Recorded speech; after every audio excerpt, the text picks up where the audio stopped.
The following is a special presentation of the Westmoreland Sports Network.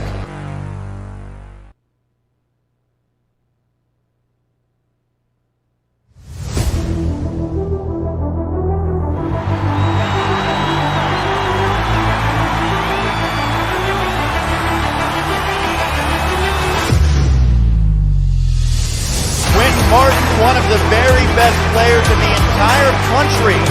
Aiden Duda, Mr. Electricity. Amon with the carry, and he's in again for his second touchdown of the night. Dives for the pylon, and he's got it. Touchdown, Norwin. Jackson Pond. Touchdown.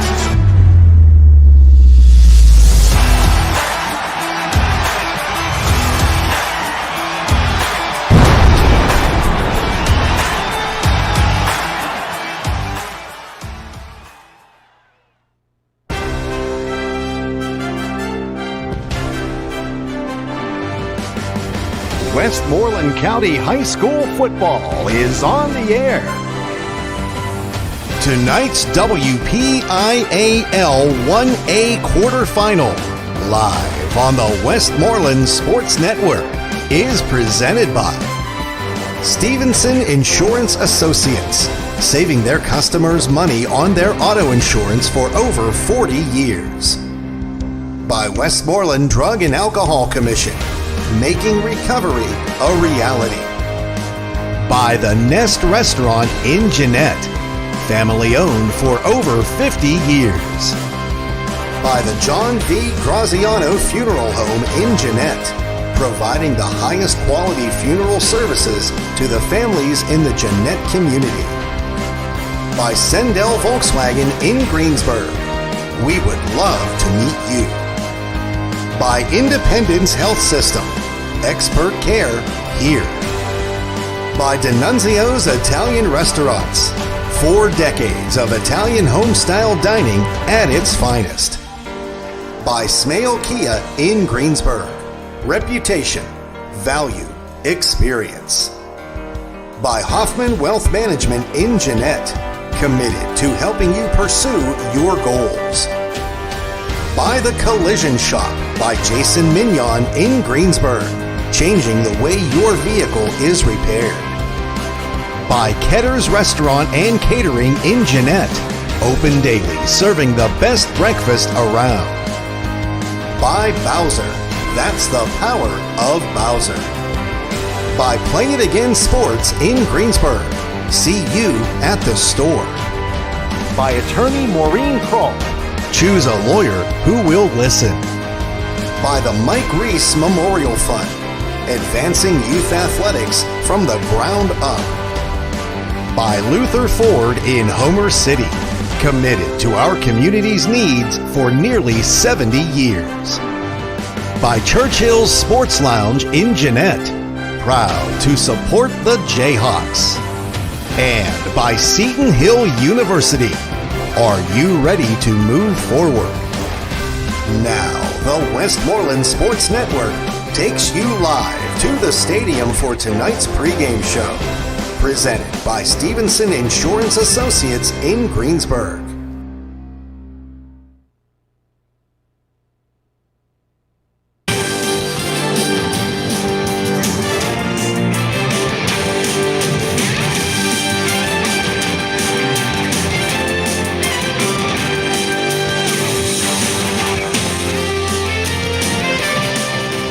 It is a renewal of a Westmoreland County high school football rivalry with a chance to advance to the WPIAL 1A class semifinals on the line here tonight from Norwin High School.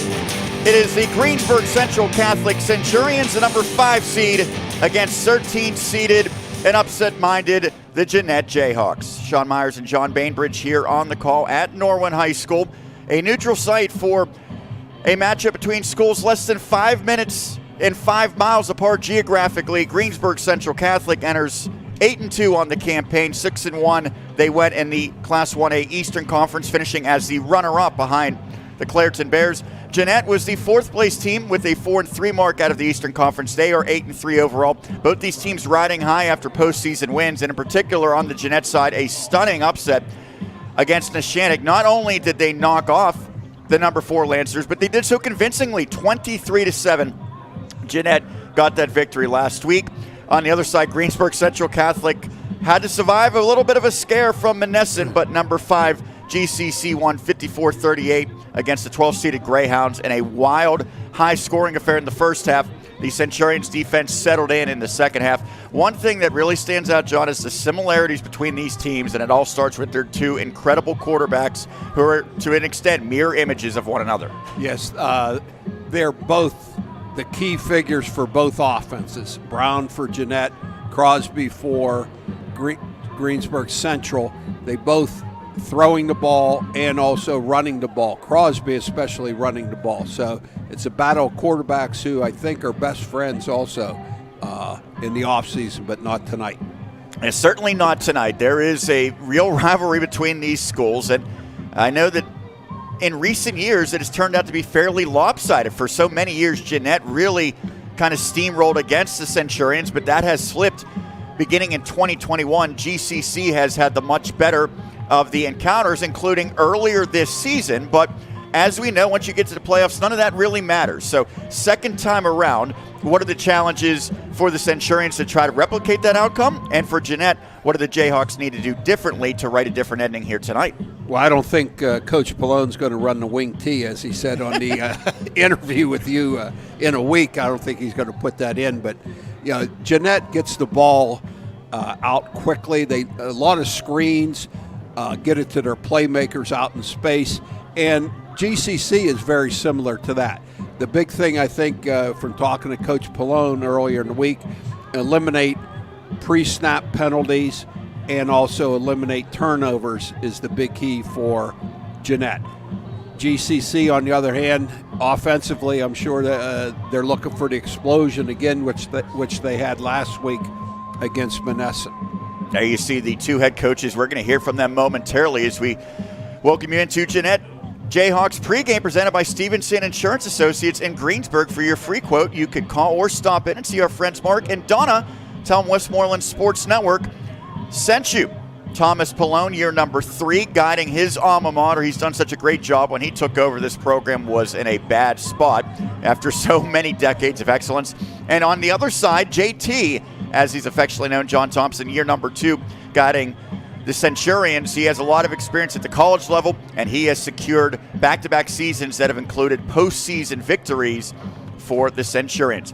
I had a chance to talk to both head coaches. We will take a break. When we come back, you will hear first from Thomas Palone, the head coach at Jeannette, and a little bit after that, John Thompson as well, as we get you set for this marquee matchup in the quarterfinals of Class 1A. Jeannette, Greensburg Central Catholic, right here on the Westmoreland Sports Network. Stevenson Insurance Associates is owned and operated by Mark and Donna Stevenson of Greensburg and has been serving the greater Westmoreland County area for over 35 years. Stevenson Insurance Associates has been saving their customers hundreds of dollars annually, and that's why close to 95% of their policyholders continue to renew their policies year after year. To see what you may save on your insurance costs, call 724-832-9889. Your certified professional insurance agents. Drive like a champion with Bowser Chevrolet of Monroeville. You're always on the winning team with Bowser Chevrolet. Visit BowserChevrolet.com 24 hours a day, 7 days a week, and get the power of Bowser in your hands. Customize your payments, apply for financing, get a value for your trade and more with the Bowser Express Store. See the full lineup of Chevy cars, trucks, and SUVs at BowserChevrolet.com. Bowser Chevrolet, where the power of Bowser is yours. This is the Thomas Palone Show with Jeannette head coach Thomas Palone. Presented by Hoffman Wealth Management in Jeannette. Wealth strategies revolving around you.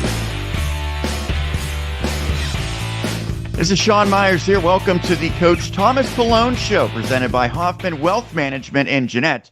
Wealth strategies revolving around you. Coach, thanks so much for taking the time to do this. I'm sure you're very glad to be talking to me because it means that your Jayhawks are still alive in the postseason, heading into a rematch against Greensburg Central Catholic in the Class 1A quarterfinals. To get here, you needed to knock off a heavily favored Neshannock team.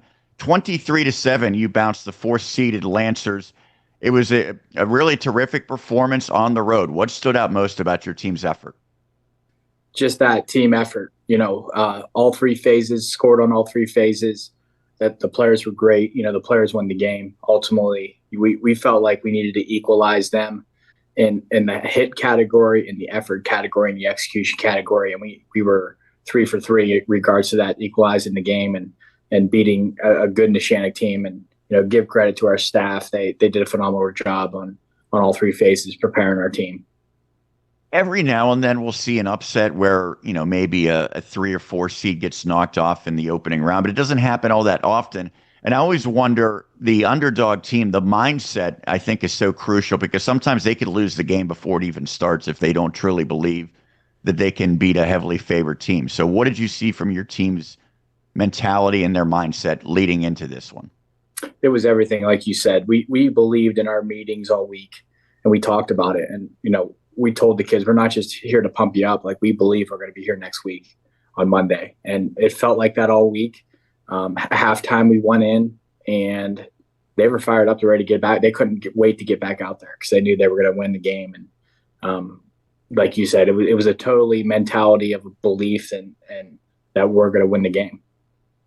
Now, unfortunately, there was an injury that kind of changed the outlook. Neshannock's quarterback went out during the play. So I would assume for you that probably changed what you were trying to do a little bit, because it's a new wrinkle that you probably didn't prepare for. But how did your team respond to that and make the necessary adjustments? Sure. Part of the game, we made a big hit on that quarterback, and he went out. And like you said, the backup was a freshman. They still had a good running game, so we still had to contain their quarterback and running back. They had a good run game. But I felt like, even with their starter being in, it was just the way we practiced all week, and our mentality in that game is we were going to refuse to lose. Yeah, it might have been a little closer, but, we will never speculate to know. But, it's part of the game, and, glad that we won the category of out hitting them, and ultimately getting their quarterback out of the game was huge. Well, your defense was incredible, obviously. You held them to 7 points. You get the safety. But offensively, you did more than enough to win this one. What did you like on that side of the football from your team? Yeah, offensively and defensively, great game plan, great call in the game by Darius Brown and Anthony Kopis on the defensive side of the balls. They love our kids, and they had a great plan, and the kids executed. I mean, Nick Mendoza on defense, holy cow. He had his best game, an inside backer that he's ever had. Our D-line really stepped up to the challenge. They had some big kids up front, 6'4", 283, Clarion offer kid. Our kids really rose to the challenge on a defensive line. Offensively, same thing. Just the way we ran and blocked and really played like a team, all 11 on the field, and really came out with a good performance. When you took this program over, it was quite a distance from where the expectations were just a few years prior, because everyone expects Jeannette to get to the postseason, win postseason games. But it's been a long road back. Now that you've gotten this win, what does this mean for the program, and maybe going forward, what could it indicate about where the Jayhawks are headed? Sure. I appreciate you asking that. It's obviously a huge win for our program and our confidence. We're playing with only 2 seniors, and it's been quite the learning curve with this new group. I think we replaced 8 starters on both sides of the ball this year. So with a new system on defense and, some wrinkles on offense, we had to reteach, and new special teams coordinator, Dustin Shove. So, it's been quite the grind with the staff to get it to where it is. And like you said, we took over not even 3 years ago. December will be 3 years that our staff has been together. And, we're Gen alumni. We thought day one this expectation was our expectation. And now that the kids are believing it, they really are embracing it and really getting back to Jayhawk football. And like you said, the sky's the limit where this team's going to go this year and beyond. So you play a familiar opponent, Greensburg Central Catholic. I know you understand the significance of any time Jayhawks and Centurions do battle, but especially now in the postseason, in the quarterfinals, even more on the line. What do you remember about the first meeting, and what do you need to kind of do differently this time to write a different outcome? Sure. Just playing fundamental football. They outplayed us in terms of that category the first time around. We had some bad mistakes. We gave up a safety. We gave up a kick return. Those stuff can't happen. We lost the turnover margin, right? So all of that's free points that we gave a good Greensburg Central Catholic team at home. So, that's been an emphasis this week, is just getting back to fundamentals and getting back to the basics and working on ourselves. And obviously we have a scheme where we feel comfortable with on both sides of the ball for a very talented Greensburg Central Catholic team. So, we dove into, what we're doing best right now and what we didn't do good against them the first time. And we're going to go out there Friday and compete. I know you're not going to tip your hand too much, but when you're on the side that comes up short in the first meeting, when you go against that same team a second time, do you feel as though you're inclined to make pretty significant changes, or do you kind of say, let's just execute better with a very similar game plan to the first time around? Yeah, it's been tough installing the wing tee. No, I'm just kidding. But yeah, I mean, we took a look at ourselves and who they are now against a talented Menneson team last week, and there are changes to personnel on our side, and we feel comfortable where we're at in terms of the game plan, and with 2 practice days to go. This is going to be a great matchup. We love it here on the Westmoreland Sports Network, obviously, because it guarantees one of our teams will be moving on to the semifinals. But the history between these schools and the fact that it's at nearby Norwin, where both fan bases can certainly make the trek, what do you anticipate from the environment and kind of the outside noise that comes with this? Sure. I think, like you said, it's just a classic Jeannette, Greensburg Central Catholic. I mean, the crowd at Greensburg Central Catholic, when we played them the first time, it was just an electric night. It was a great night. I think it was their youth night. A lot of people were there on both sides, and it's going to be a great atmosphere at Norwin. There's some playmakers on both sides of the ball people are curious about, right? So I think, we're one of 4 Westmoreland teams left, if I'm not mistaken. So, correct. There's going to be some players there from different schools, I'm sure. And, we're going to be under the Friday Night Lights. We just got off the practice field, man. What a beautiful week we have, right? It's supposed to be beautiful Friday. So I think it's going to be chaos, up in the stands with, the crowds that are expected, and looking forward to our guys exposing in that environment. A lot of your players are also hoopers for Jeannette. I'm sure that they know what happened when GCC and Jeannette did battle in the basketball playoffs. Does that matter at all? Is there any benefit to Jeannette? They've been in big games, so I think that helps them with that. I think there's obviously a correlation with all sports being multiple sports and being competitors and being exposed in that environment. So, yeah, I think it matters and helps, with that. And, I know our big boys up front who don't play hoops are ready to go too. So, it's just going to be a classic Central Jeannette game. Final thing for you, fill in the blank. The Jayhawks will win if we play fundamentally sound and Jeannette Jayhawk football. Well, Thomas, we're looking forward to it. Should be a great matchup. Centurions and Jayhawks, round 2 in 2024. Thanks so much for taking the time, and good luck. Yeah, thanks so much, Sean. Looking forward to seeing you. That is Thomas Palone, the head coach of Jeannette. The Coach Thomas Palone Show is presented by Hoffman Wealth Management in Jeannette. Wealth strategies revolving around you. When we come back on the pregame show, I'll speak with Greensburg Central Catholic's coach John Thompson as we continue to count you down to kickoff right here on the Westmoreland Sports Network.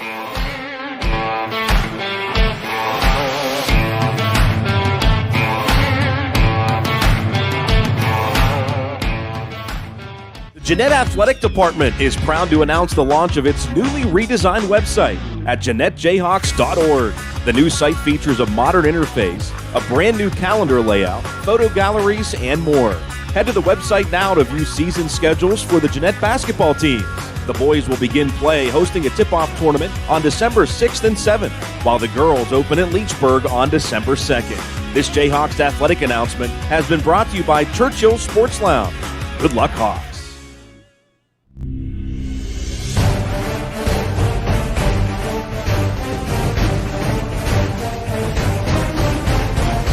Sean Myers now joined by John Thompson, the head coach of Greensburg Central Catholic. His Centurions winning another postseason game that came at the expense of Menneson in a high-scoring affair, 54-38, Centurions over Greyhounds in the first round of the Class 1A bracket. I'm sure that was a roller coaster of emotions to be on the sideline for. A lot of points at the end of the day. Your team found a way to win. So how did it play out, and was it something that you anticipated could be that high scoring going in? I was hoping it wasn't going to be, but it did. You look at halftime, it was 33-32, and I'm like, what is going on? As a defensive guy, you take pride on keeping, the score low. And I'm like, all right, we went up 13-0. And, I'm like, guys, keep your head in it. Let's stay in this thing. It's not over. And, lo and behold, they made a bunch of plays, and it was back and forth in that first half. No, I didn't anticipate it to be, a shootout like that, but you never know what you're going to get on any Friday night. Well, I think that's particularly true against the Greyhounds because you didn't even know what you're going to get at quarterback. And they moved, one of the best players in all of the WPIAL in terms of production this year, Tyvon Kershaw, to a position that he's rarely, if ever, played at the high school level. He was taking their snaps primarily at quarterback. So how much of a wrinkle was that, and how did your team ultimately adjust? Yeah, they had shown a little bit of it in previous games, the two games that we, had that some Wildcat stuff and running it, throwing it. Didn't anticipate, such an unconventional offense that they showed us, because of the injuries that they had. They were banged up, and I believe their quarterback had an injured hand. I mean, even Kershaw had a broken toe. And boy, you talk about toughness and perseverance that kid showed. It was unbelievable what he had did. But yeah, it was unconventional. The stuff that they were doing, kind of put us on our heels. Again, we had enough in the end. We played a really good second half. I think we got our feet underneath us, got adjusted to what they were doing. But it took us a little while, to make that adjustment. And offensively, man, we just exploded. I'm sure we'll get to it here shortly, but Samir just had a night. It was awesome to see him, fun to watch. Yeah, kind of reminiscent of how your season began. You won a high-scoring fair game that was played, I think, in the 40s. This time you get into the 50s in the victory, and obviously Crosby was a big part of that. But so is Landon Honick. He has really emerged this year as a terrific receiver, and he had another big performance. How has he made such an impact? No question. I mean, he's got a lot of speed on the outside, pretty much catches everything that comes his way. Had an uncharacteristic drop in the middle, but he came back, and those three big scores were huge, and obviously the outcome of the game. But he has really progressed and gotten better as a player throughout the whole season, and it's been fun to watch him grow. When you get into the postseason, and obviously you had success last year, you've had success winning another game this year.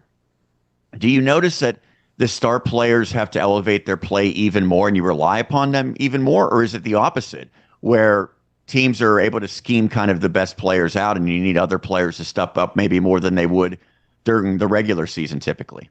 Yeah, it's the latter. I mean, yeah, everybody, at this point, we all have, that star player who makes things happen, but it's the guys around him that can make those, make additional plays and help support, like Samir, it takes it to that next level of where we need to be. And Landon has done that. Jackson McMullen, Jackson Loudon is another kid for us who just had a player who had a great game for us offensively. Solid running the ball and it's like I said, we have a few sophomores and freshmen that have progressed and developed throughout the whole season, and it's been fun to watch them grow and see how much better that they get week to week. And we need it. It's all hands on deck, man. We need it this week. There's no question about it. How significant was it to have that true home game? Because I know that is something that has been elusive in recent years for GCC. Did it feel like a major difference as opposed to playing to a neutral site that technically would be considered a home game for you? Yeah, I mean, compared to last year, our home game was at Plum, and it was just it's obviously a beautiful facility, and we appreciated them hosting us and taking care of us, but it's not home, and it was just an awkward feeling there last year. And, being at home, being in our own locker room, having our team meal in our cafeteria, being able to do the things that we, can do at home, helps you breathe a little bit and takes that stress off of the travel and everything that goes along those lines. So, yeah, it was awesome. It was a little chilly night. We had a good crowd, and we did it the right way. We had some tailgating going on and a DJ, and so our fans showed up, and we're loud, and they're supporting us, and help big time. You got that first playoff win in quite a while a year ago. To get another one this year, how important was that to, I guess, kind of solidify what this program is? Right. Yeah. Last year, they're going into it, and there wasn't a lot of expectation for us, to even compete for, the conference, and we were able to do that, and then to reach the playoffs, and then, taking it was, great motivation for our seniors, and juniors and sophomores. Samir was a sophomore then, and to try and take this thing to the next level, and that's our goal. And it's just not now like we hope to make the playoffs. It's an expectation, right? I mean, that's got to be our goal every year, obviously, is to make the playoffs. But I want to get it to the point in building this program where those are expectations. It's not that easy. I get it. I understand, but it's that work that we want to put into the program, developing our boys, to get them better, to have more confidence, and year after year, to get there. And this was another big step of doing that, and winning Friday night. So take me into this past Friday, because you're obviously focused on your game solely until it concludes. But once you secured that victory, 0-0 on the clock, how quickly do you try to get intel on what's happening in the other games, in particular Jeannette and Shannick, and what was your reaction when you found out it would be the Jayhawks? I like, somebody came up to me right after and immediately told me, and I was like, what? And anything can happen, and just because you're a 4 seed or a 13 seed or a 5 seed or a 12 seed, I mean, anything can happen. You look at GCC, was it 3 years ago or 4 years ago? They were, I think, a 3 seed and played 15 seed Rochester, and Rochester, rolled us. So yeah, that's why we play the game, right? Anything can happen during a game. Injuries happen, breaks and big plays happen, turnovers, all those things can happen. And I put on that film. I couldn't wait to watch it. And Jeannette put it on them. They put it on them. They played well. They played hard. And I'm like, this team's good, man. And this team, they've gotten a lot better throughout the season. And I could see that immediately. I know, at least in past years, there's been a lot of football players who have also suited up for basketball season for this insurance. Not sure how many guys you have this year that'll be playing basketball, but if they played last year, I'm sure they remember what happened when they went against Jeannette in the postseason after defeating the Jayhawks in the regular season. Does that matter at all when it happens in another sport? Does that kind of put the players on notice if they were part of that? Sure it does. I think in any sport it will. This game has got a new life to it. It's got a new soul. It's got a new heart. It's not going to be the same. Like I said, I think they're a lot better than when we played them the first time, and they could throw on the tape from our game back then and see that they had plays there that could have made it a difference, made a difference in the game. Same for us. I mean, I know we won the game, but there were some things that we need to improve on, and at this point where both of our teams are more mature. We know who we have and what we've got to do. But yeah, I mean, anything can happen in any sport, and you can't take it for granted. Because you played them earlier and you beat them, because now it's a new season now, man. It is now. It's survive and advance, and that's exactly what it is. So, like I'm gonna talk to the kids about tonight, man. Like I just said, this game is gonna have its own life, and we came out ahead earlier. That's great, right? But now we've got to we can't rely on that. It's not going to happen again. The same way as far as outcome goes. We're going to have to put the work in. We're going to have to play 4 quarters. All that along those lines. What stood out about your team's performance the first time you played Jeannette, and what will be key this time around? It's putting all three phases together: offense, defense, and special teams, and we got to put all three together. On Friday night versus Vanessa, we put two in there. Our offense and special teams were the difference. Defensively, we didn't play that well. We need to get better on that side of the ball, and we're not going to be able to have that kind of luck, or it's got to be better preparation on our end, going into it Friday night. And lastly, I know this is at Norwin, so it's not a long trek for either your team or the Jayhawks. I would imagine it's going to be an awesome environment. Can you and your players kind of take that in and enjoy it, or is that something that could be becoming a distraction if you think even for a second about that while you're ready to, kick the ball off? No, I don't think it'll be a distraction. I mean, let's go play. Let's put the ball down. The lights are on, the whistle blows, and let's go. And it is. It's going to be. I can't wait. To see the environment there. It's going to be a packed house. It's going to be a fun game to watch. So we're looking forward to it. JT, thanks so much for doing this. Congrats on the victory and good luck on Friday. Thank you, Sean. I appreciate it, man. That is John Thompson, the head coach of Greensburg Central Catholic.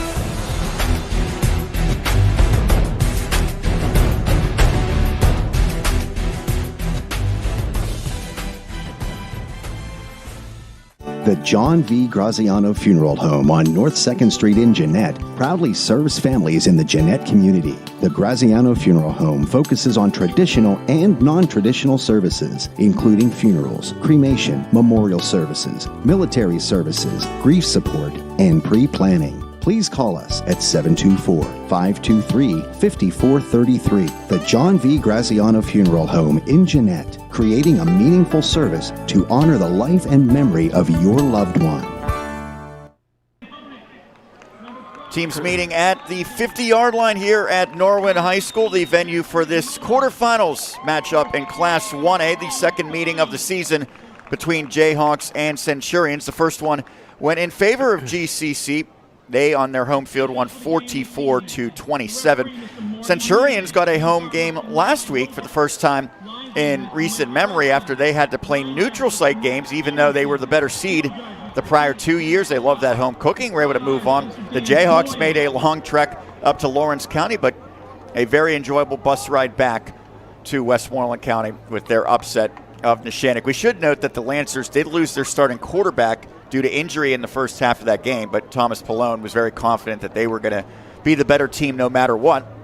And speaking of players missing, we mentioned the Centurions with 3 players ineligible, including 2 of their most valuable players in Jerry Davis, the transfer from Sarah Catholic, who is a very good offensive and defensive player, but maybe makes his biggest impact on special teams. And then Tucker Lloyd, who is a running back, but a dominant player at the linebacker position. You see, pretty lopsided.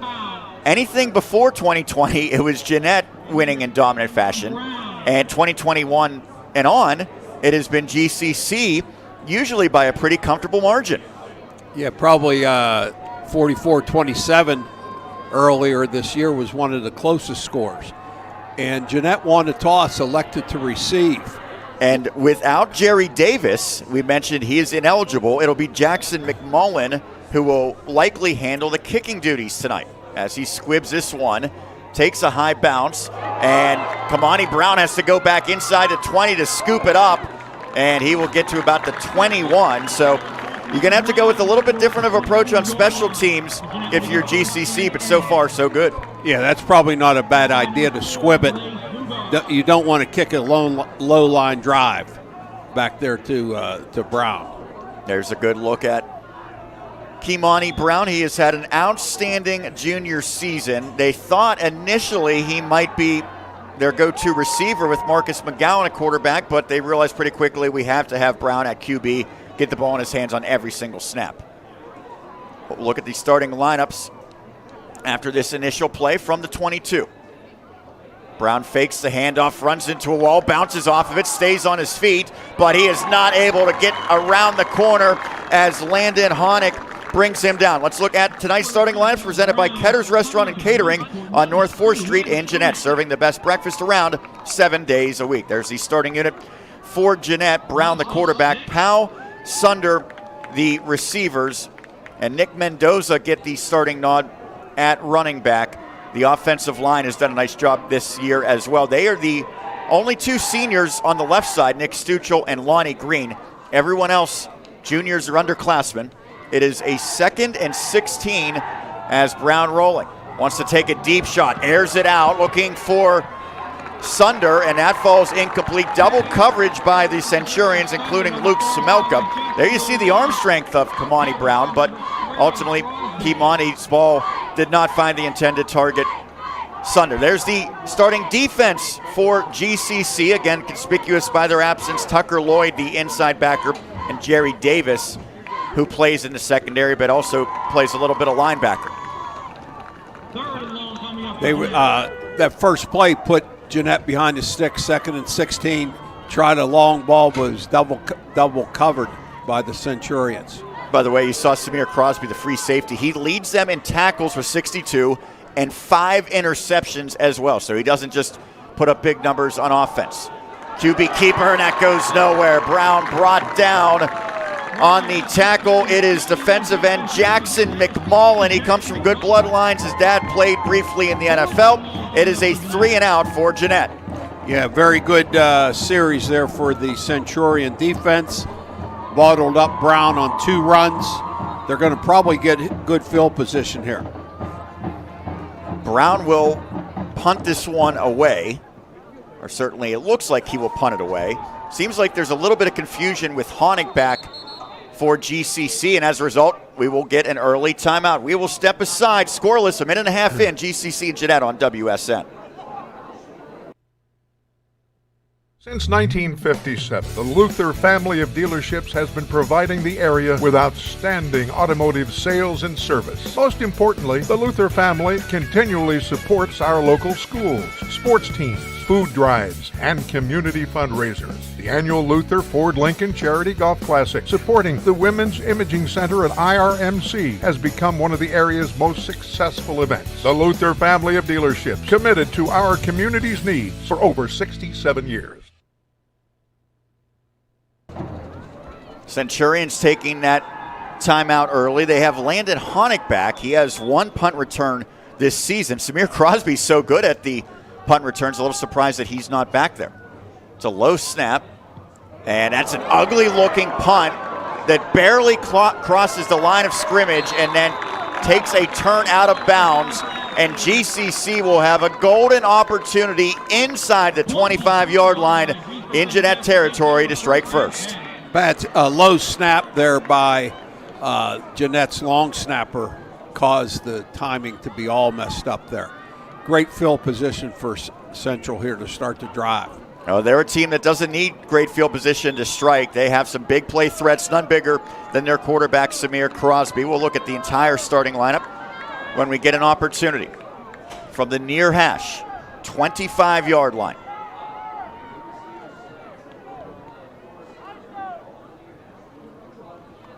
The handoff goes to Luke Smelka. He has been thrust into a larger role offensively as that goes for a modest gain. Let's look at tonight's starting lineups presented by Ketter's Restaurant and Catering on North 4th Street in Jeannette, serving the best breakfast around 7 days a week. There you go, some different names in that lineup. Blaise Bugosh, the freshman running back, will have a larger role tonight as well with Tucker Lloyd and Jerry Davis out. But it all starts with Crosby, 1,000 yards on the nose rushing, and he has passed for more than 1,300. He hands this off, and again, Smelka. Not a lot there for the sophomore, who's also a basketball player at GCC. And speaking of the sport of basketball, there's a lot of guys that went against each other on the hardwood in the postseason between GCC and Jeannette. Yeah, they're rivals in every sport. There's the defense. Noah Sunder, a big part of that. Their leading tacklers, they have 2 of them. Nick Stuchel, the D-end, and then Eli Jones, the backer. They are deadlocked with 60 tackles apiece, and Mendoza has had a terrific breakthrough season, a team-high 6 sacks for the junior. Very few seniors in this game tonight. 3rd and 6. Crosby fakes it, passes complete, and just tripped up shy of the end zone is Jackson Loudon. A shoestring tackle prevented that from being a house call. but it will be a 1st and goal for GCC. There were 2 runs into the middle of the line for Central the first 2 plays. This time Crosby pulls it. Nice slant route. Just getting a piece was McAllister Steele, and that saves a touchdown at least temporarily. 1st and goal from the 5 for Crosby. Smelka, his sidecar. Crosby gives it to Smelka. He's got a lot of room, and he is in. It is a 5-yard touchdown and a great start for the Centurions. Yeah, I think the left tackle there, Bodai, reached the defensive end for Jeannette, and he went in untouched. Well, for Luke Smelka, just his 2nd touchdown of the season, but with Lloyd unavailable, he has taken this opportunity and so far has made the most of it. Yeah, Bodai, and also the tight end there, number 16, McMullen. Nice block on the outside backer. And now he's on for the PAT. Normally handled by Jerry Davis. McMullen, low snap, not a great hold situation, but it works. Operation is good enough for McMullen. His 7th PAT of the season. It is 7-0 in favor of GCC. 8:30 left in the first half here on WSN.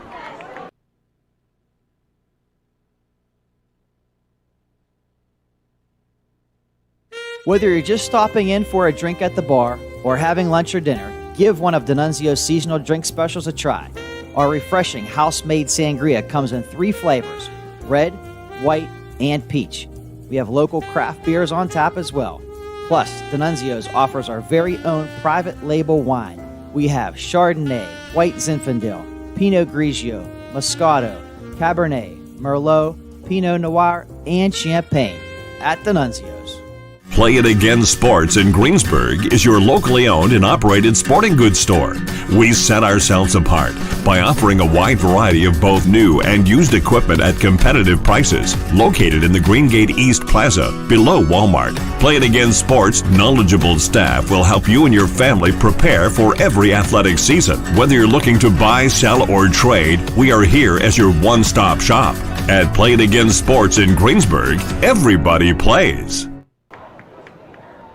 A short angle kick that just dies at about the 25-yard line, and Jeannette gets the return to the 30, courtesy of Kimani Brown. But similar approach on special teams for GCC. They have the 7-0 lead on the Smelka 5-yard touchdown run. Take a look at the play that created that, the 3rd down conversion, as Crosby was able to hook up with Jackson Loudon. Yeah, Coach Palone was talking about eliminating turnovers. They didn't have a turnover, but they gave the ball to GCC on the 25, so it's the same really as a turnover. I'll see if the offense can get untracked here on its 2nd possession. It took a long shot, but it fell incomplete. They have some game-breaking receivers in Powell and Sunder, and obviously Brown himself, especially with his legs, can make it happen. Pass caught on the far side by Powell. This is what he does best. In the open field, makes a couple of players miss. Gets a pickup of about 6. It'll be a 2nd and 4 ball at the 36-yard line. Jace Powell with his team leading 46th grab of the season. He's now over 800 yards. That's a nice little tunnel screen. The lineman for Green and Stuccio out there, and he rode the wave inside. He almost busted that, about 6-7 yards. When you play in Class 1A football, sometimes you have to create linemen from guys who want to be skill players. And Green, I think, is one of those guys. Bodai is one of those guys. Maybe a tight end if they had their choice, but they're team players. We used to tell them that was a promotion. That is a nice snag by Powell. You see the arm strength there by Brown. Well, one thing it does create, however, is when you have those guys who are tight ends, they're usually pretty nimble in getting out. And so many times you see high-end draft picks in the NFL at the offensive tackle were tight ends growing up. Yeah, the kid from Pitt, O'Neal for the Vikings, is a prime example of that. But that's a heck of a throw all the way on the outside on a comeback route to Powell. Yeah, Brown's got a terrific arm, 3-sport athlete.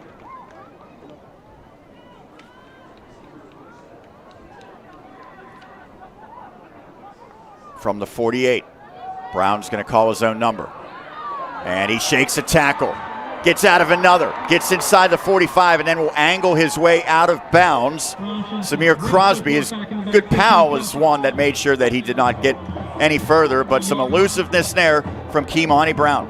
Well, I think, you can see what Jeannette wants to get their skill guys in open space, and it made a couple guys miss there. Brown is very shifty. Brock McMullen was one of those players who could not bring down Kimani Brown. McMullen, one of the outside backers. The linebacker unit in particular really hampered by the ineligibility in the postseason for GCC. There's a handoff to Mendoza. Gets to the 40. Not a lot there. Pickup of a couple for Mendoza. It's really Brown far and away is the top running threat, and then everyone else is significantly behind. And really for GCC, that could be said about Samir Crosby. So both these teams by far have their most running success by using their quarterback's legs. Yeah, but every once in a while, you saw GCC use Samalka there for the touchdown run and Mendoza there for Jeannette. You can't just rely upon the quarterback every time. Hunter Schaefer, the freshman, in the slot at receiver. Brown, nice little stutter step. Now he shows the burst, and he's got a first down as he's near the 30. They'll call it the 31-yard line officially as Matt Mazowiecki checks in along the defensive line for GCC, trying to slow down the Jayhawks attack. That's a nice little quarterback counter, faking the pitch to Mendoza to the open field, and Brown going back into the boundary, pulling both the guard and tackle there. Nice play. More than halfway through the opening quarter, 7-0 GCC, but Jeannette, after going 3 and out on its first drive, looking much more potent on drive number 2.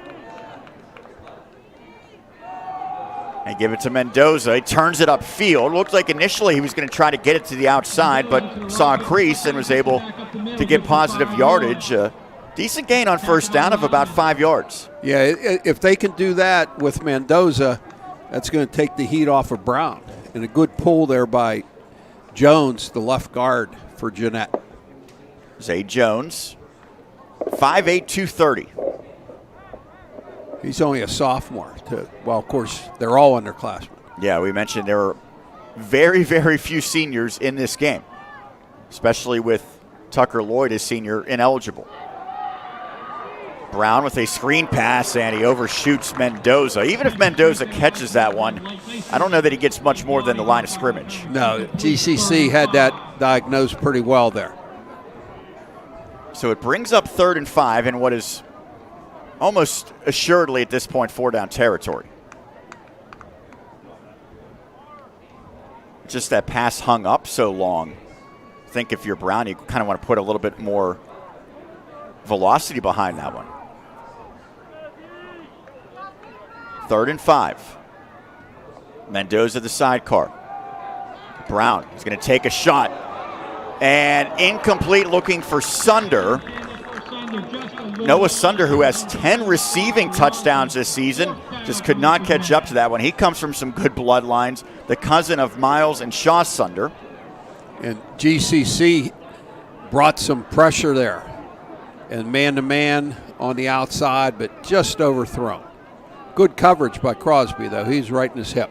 Crosby, the free safety. By my count, he has 19 career interceptions, and he's just a junior. That's pretty incredible for Crosby. He is a ball hawk, to say the least. 4th and 5, and as we expected, the offense stays out. They need to get it to the 21. Brown rolling. He can run it here. And he will try, and he gets forced out shy of the sticks, it looks like. Yeah, it's going to be about a yard shy from where the initial spot is. Yeah, that was a run-pass option for Brown. I think maybe if he decides to run a little bit quicker, he may pick it up. But I think he's about a yard short. Well, if you don't believe us, just look at James Bautai. He was giving the signal that that is indeed a turnover on downs. So a good drive, but it yields nothing for Jeannette. And now for the second time, GCC takes over. A little bit different field position this time for the Centurions after their first drive spanned just 25 yards into the end zone. Well, Jeannette has to feel good after that drive. They were able to move the ball with their playmakers in space. We'll see if the Centurions can put another good drive together.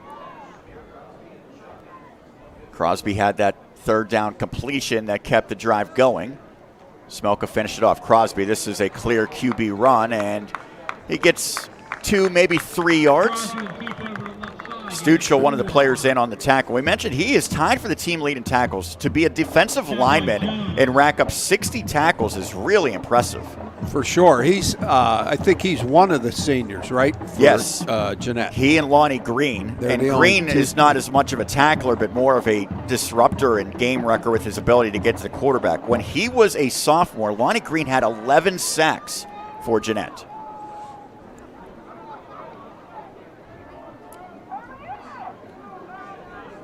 Three-yard gain makes it 2nd and 7.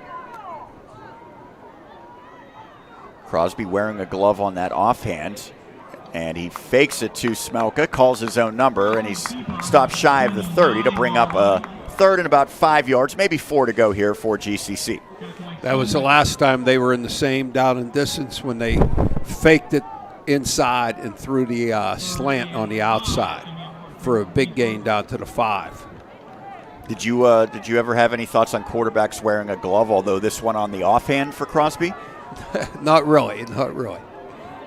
Became a big story in Pittsburgh when Kenny Pickett was wearing gloves as the Steelers quarterback. I think Crosby can do whatever he wants there. They moved outside. Well, a 3rd and 4 becomes much more difficult now that it'll be a 3rd and 9.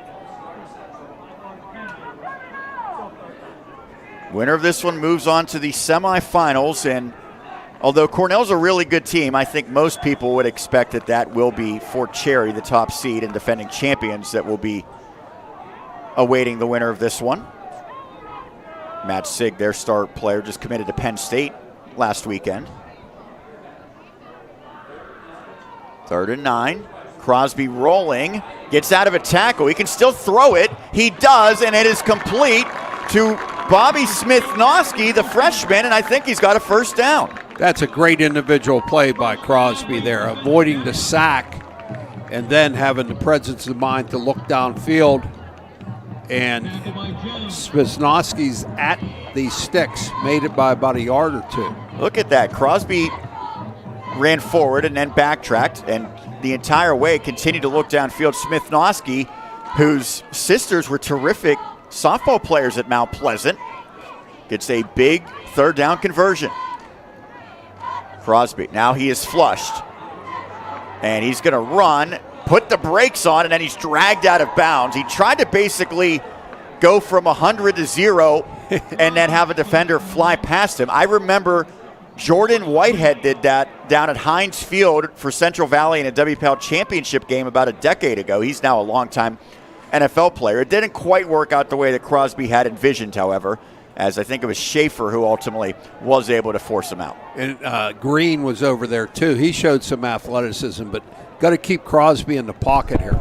Easier said than done, I would imagine, for the Jayhawks. 2nd and 7. Crosby did a lot of work to get just 3 yards. High snap, shows his athleticism to one-handed, pitches it out. Smelka, he was in space, but that's a good open field tackle by Jace Powell, the strong safety. That looked like that was going to go a little bit further than that, but that's a really, really good open field tackle by Powell. That is a lot of green to cover on a pitch. Typically, you see the quarterback and the running back a little bit closer on a play like that. Yeah, the pitch relationship wasn't tremendous there, and that allowed Jeannette to close the gap on him. 3rd and 6. Jeanette's DC, Anthony Kobe, is trying to dial up something. He's very familiar with Norwin, an alum of this school. His daughters, outstanding basketball players for the Knights. Ava and Alexa, I should say. There's a pitch.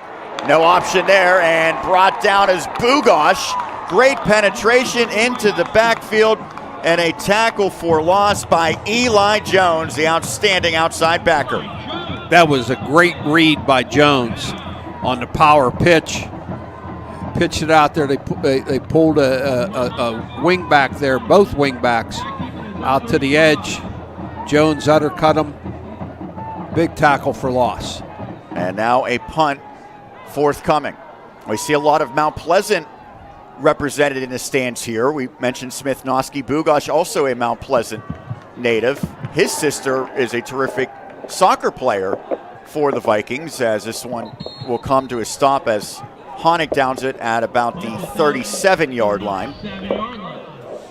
That was a big stop for Jeannette's defense. I don't think they obviously don't want to be down by 2 scores. The 1 score, they gave them the ball in the 25.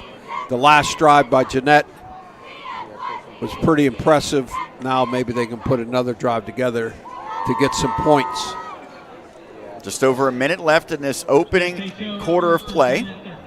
Sean Myers, John Bainbridge on the call, producer Dan Flickinger. We have 3 cameramen. Matt Palumbo down on the field, Ricky Pitzer and Christopher Smith up here in the press box.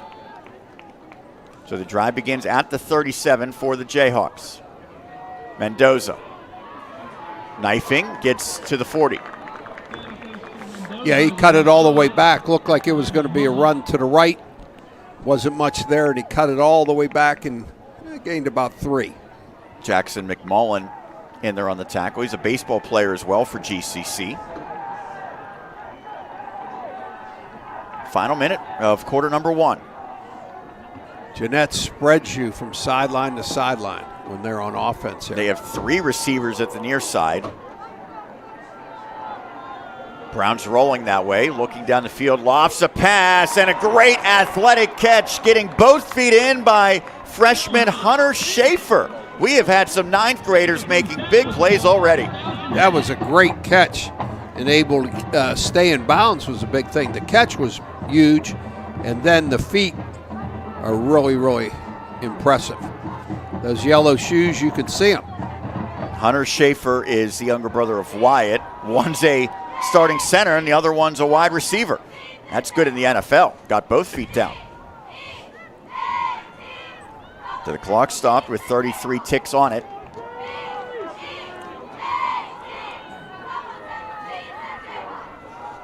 These teams have only met one time ever in the playoffs, as Mendoza trying to shake free, but Brock McMullen would not let him.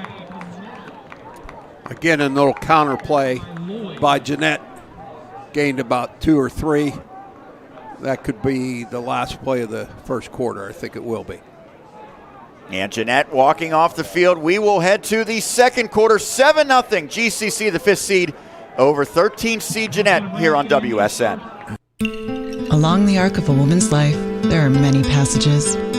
Growing up, chasing dreams, building a career, embracing wisdom born of experience. There are times that make good health and well-being so vital. We provide care that helps women thrive at any age, at any stage. Independence Health System.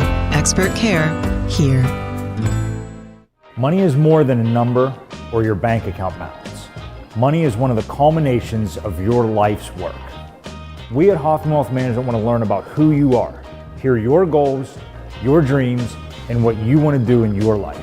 We're more than just financial advisors. We're your partners on life's path. Hoffman Wealth Management views ourselves as an extension of your team. Contact us today to embark on a partnership that puts your goals and aspirations at the forefront. Second quarter is presented by DBAT Pittsburgh East, opening this winter in Export. DBAT features a 20,000 square foot state-of-the-art baseball and softball training facility with the best tech gear and instruction. Visit dbattpiteast.com or visit their social media pages to see what everybody's talking about. Well, tonight we're talking about a Westmoreland County rivalry, GCC and Jeannette. Kimani Brown all day in the pocket. And now he's going to run it, and look at a burst of speed by Brown. Gets inside the 35 and brought down just shy of the 30. That was a fine job by the offensive line of Jeannette.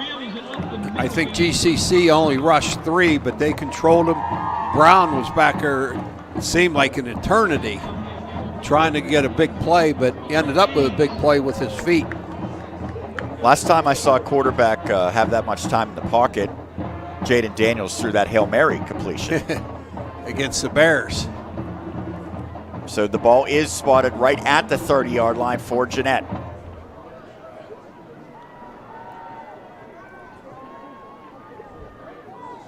Jayhawks have gone 3 and out and then a turnover on downs. This is their 3rd possession.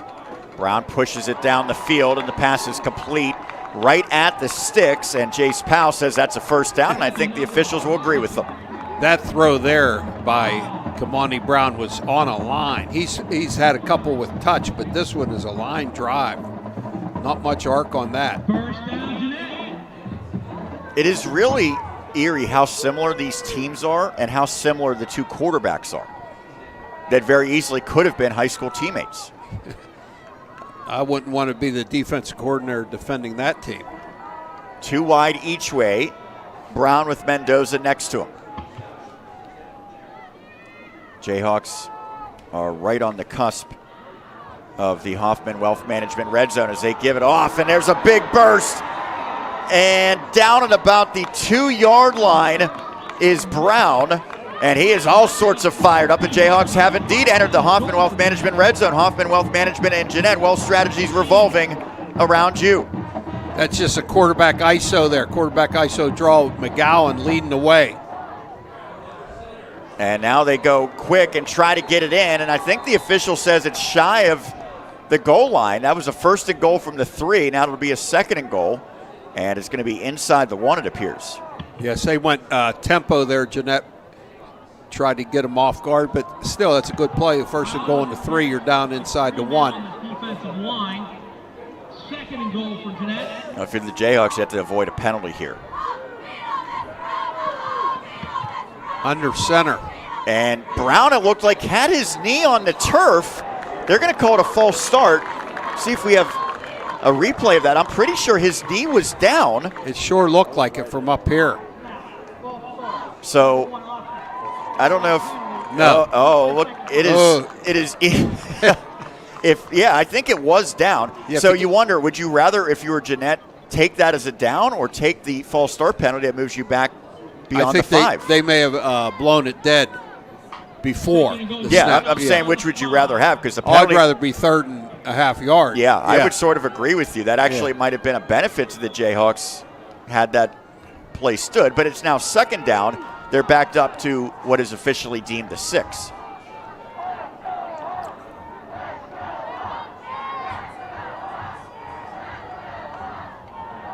Three receivers to the right of Brown. And he's going to run it, trying to get to the left. And he lunges forward, but he is stopped shy, so it'll bring up 3rd and goal. So back to where we would have been. Back to, the original spot before the penalty. Well, he is running strong there. Whew. But to his credit, Brock McMullen, even though maybe he got the worst of that, did keep Brown out of the end zone. Let's see if Kamani Brown goes under center here. I think he will again. Hopefully he keeps his knee off the ground. He's got 2 backs behind him. It's an I formation. And he hands it off to Sanders. No signal yet. Jayhawks celebrating. It is a touchdown. Magi Sanders goes 1 yard. Seldom used fullback in this game for Jeannette. Maybe the first time he's been in there. Just his 6th carry of the year. That is his first score, and it comes at a key time. He's a powerfully built kid. Now McAllister Steele, who is also a soccer player. High snap, low kick, but that kick is good. 7-all, 8.5 minutes remaining in the first half. Jeannette, GCC on WSN. At Smale Kia, we know that winning takes hard work, dedication, and a commitment to excellence. By sponsoring Shining Stars, we'll select 2 teams each season to help fund their booster programs. Rewarding their hard work, athletic progress, and community service is an investment we're proud to make. Right now, lease a 2025 Kia Sportage EX all-wheel drive, $299 a month, or lease a 2024 Kia Forte LXS for only $175 a month. Route 30 East Greensburg or smalekia.com. This is Dr. Mark Graytalk with Graytalk Family Vision Care. Hi, this is Dr. Brian Graytalk, and I'm happy to announce our newest location in the Penn Trafford area on Route 130. Over the years, we have cared for families in Greensburg and Ligonier. We're very excited about our new location. We carry designer glasses, bifocal contacts, and dry eye therapies. Graytalk Family Vision Care, where I care means I care. We care, Dad. Call 724-744-8888 8804.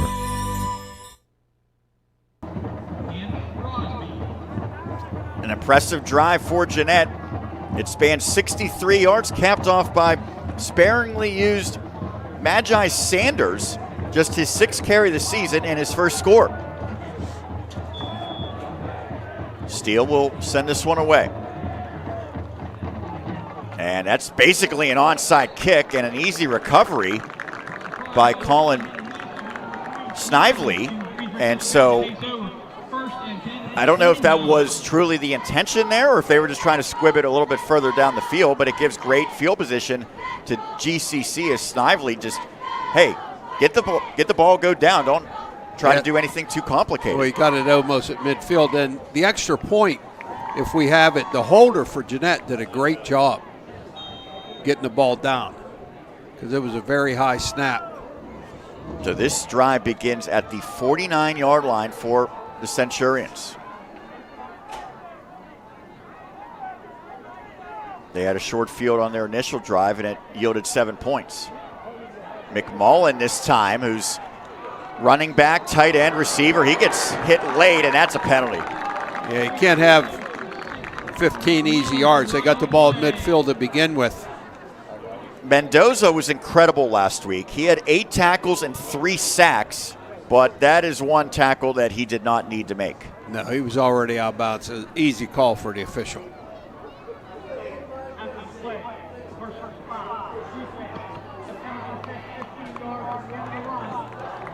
I do wonder for GCC, with 3 players ineligible, I would certainly think that they were starting to plan ahead, knowing they were going to be in the playoffs for a couple of weeks, of how we can get different guys ready for different roles.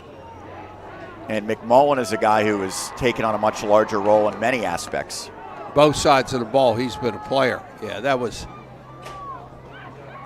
So advances it to the 31. Crosby spinning, a second spin, and that time he can't get free as he is brought down. Stuchel again in the middle of it. Stuchel, a little bit of enthusiasm there after the stop for no gain. It is a pretty warm night considering the fact that it's now November. If you're playing football in November, you've done something right in both these teams.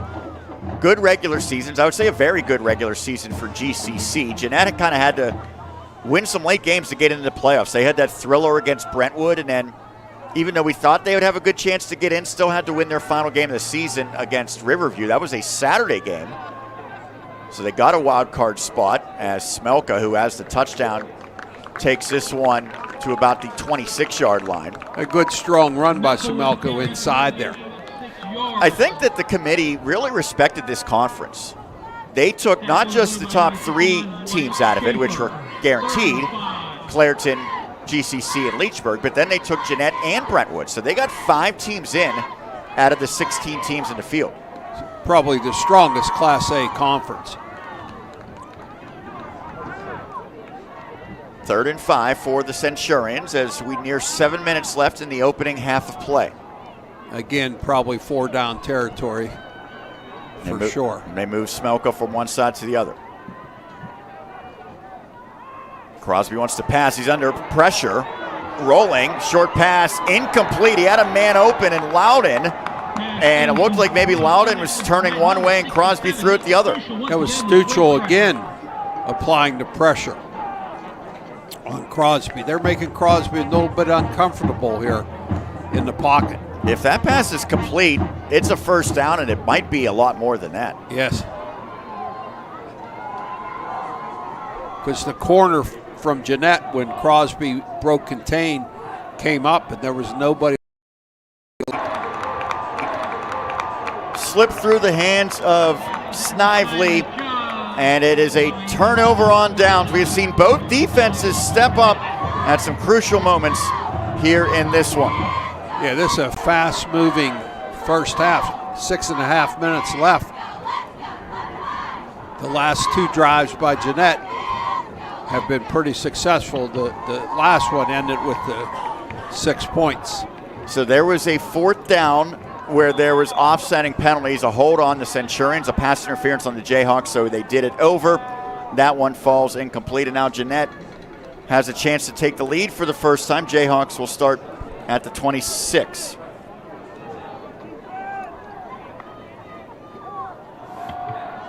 Brown, he's going to take a deep shot. And was that intercepted? I think my it was. Goodness, what a catch by Landon Honick for the interception. Spectacular. That is a beautiful catch by Honick. That ball was thrown 30 yards. That ball was thrown over 50 yards from the 15, his own 15, all the way down to the almost the 30.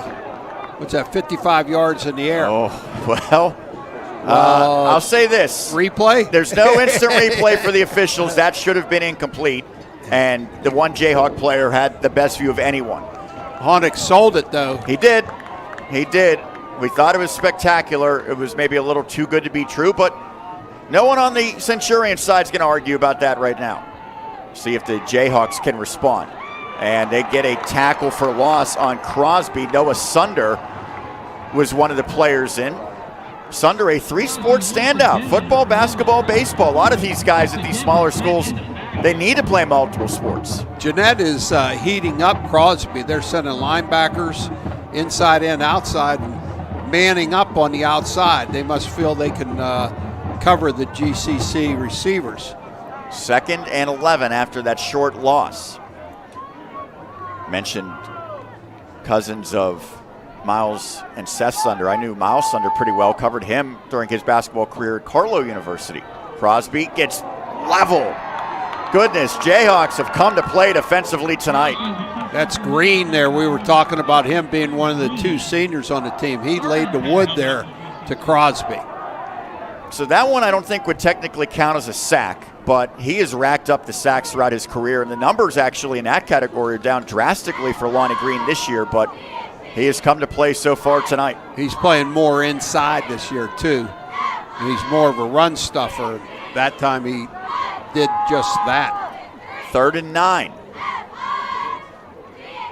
3 receivers all bunched together to the right of Samir Crosby, and he's trying to get out of a tackle. He gets out of one, gets out of another, throws it downfield, and that is complete. What an incredible play by Crosby. And on the receiving end, Honick, they're saying, is it incomplete on a bobble now?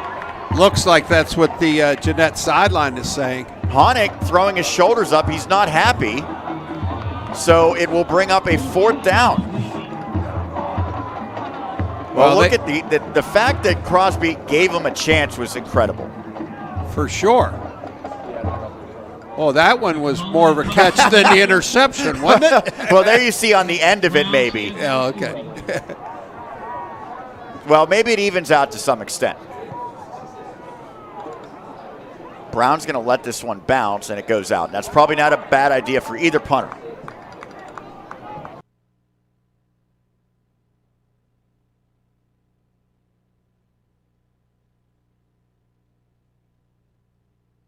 Ketter's Restaurant and Catering, located in the heart of Jeannette, serves up the best breakfast around, all day, every day. Stop in and try Ketter's delicious farmer's omelet, complete with sausage, mushrooms, onions, green peppers, and home fries.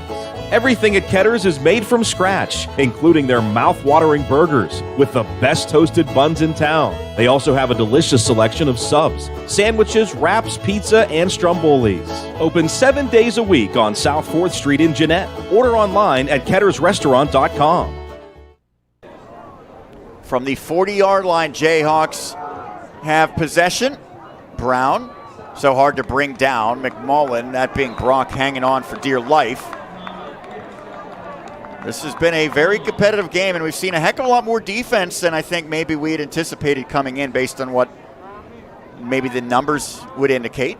Yeah, both of these defenses are playing very, very well tonight. And it looks like GCC's made some adjustments, missing some of the players that are not eligible here tonight. Yeah, they would love to have Tucker Lloyd, Jerry Davis, John Michael Landed, the other player ineligible. Defensive end looks like he's lined up offside. Yeah, it's awfully close. Well, no flag comes in, so it's a legal play. Powell. He is so explosive, and Powell, he's got a chance to go. They won't catch him. Jace Powell, 54-yard touchdown. They ran that play early in the first quarter, rocket screen or tunnel screen, whatever you call it. They used to call it Rocket Ishmael when he was at Notre Dame. But that's a beautiful play by Jeannette. The lineman getting out there in front and the receivers blocking, and Powell rode the wave inside. Anyone who's played against Jeannette this season, they know that's a play that the Jayhawks love, and that's getting Powell in open space. They won some thrillers early in the season where Powell made plays like that as the kick is blocked, and that could loom large. It looked like maybe Honig, again, who's been everywhere tonight, was the one who blocked the Steel PAT. 13-7, Jeannette in front for the first time, second quarter on WSN. Good luck, Jayhawks, from chiropractor Dr. Joseph Altier in Jeannette. Dr. Joseph Altier provides whole-body chiropractic care for all and specializes in headache relief. To make an appointment, call 724-52-SPINE. Serving the community for over 25 years, Dr. Joseph Altier Chiropractic, near Elliott Company in Jeannette.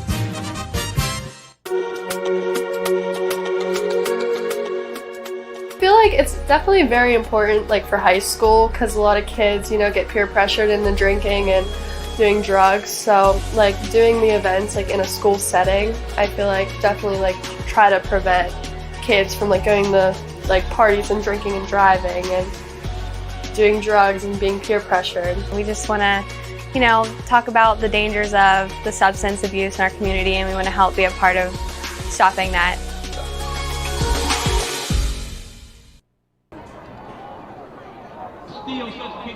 Good turnout here tonight, you'd expect. This is a very short trek to Norwin High School for both Jeannette and GCC. 54-yard touchdown pass, Brown to Powell on a play that looked pretty reminiscent of the one that the Jayhawks used to edge Mount Pleasant early in the season, as the Centurions had a tough time picking that one up. It was ultimately Bugosh, the freshman, who got on it. It'll be around the 35-yard line where GCC will begin. So you can see the Jeannette plan as it's been all years. Get their playmakers the ball in space, and that time Powell provided it. Here's the extra point block. Again, a little high snap. Yeah, that was Honig again. Yes. He is showing out tonight.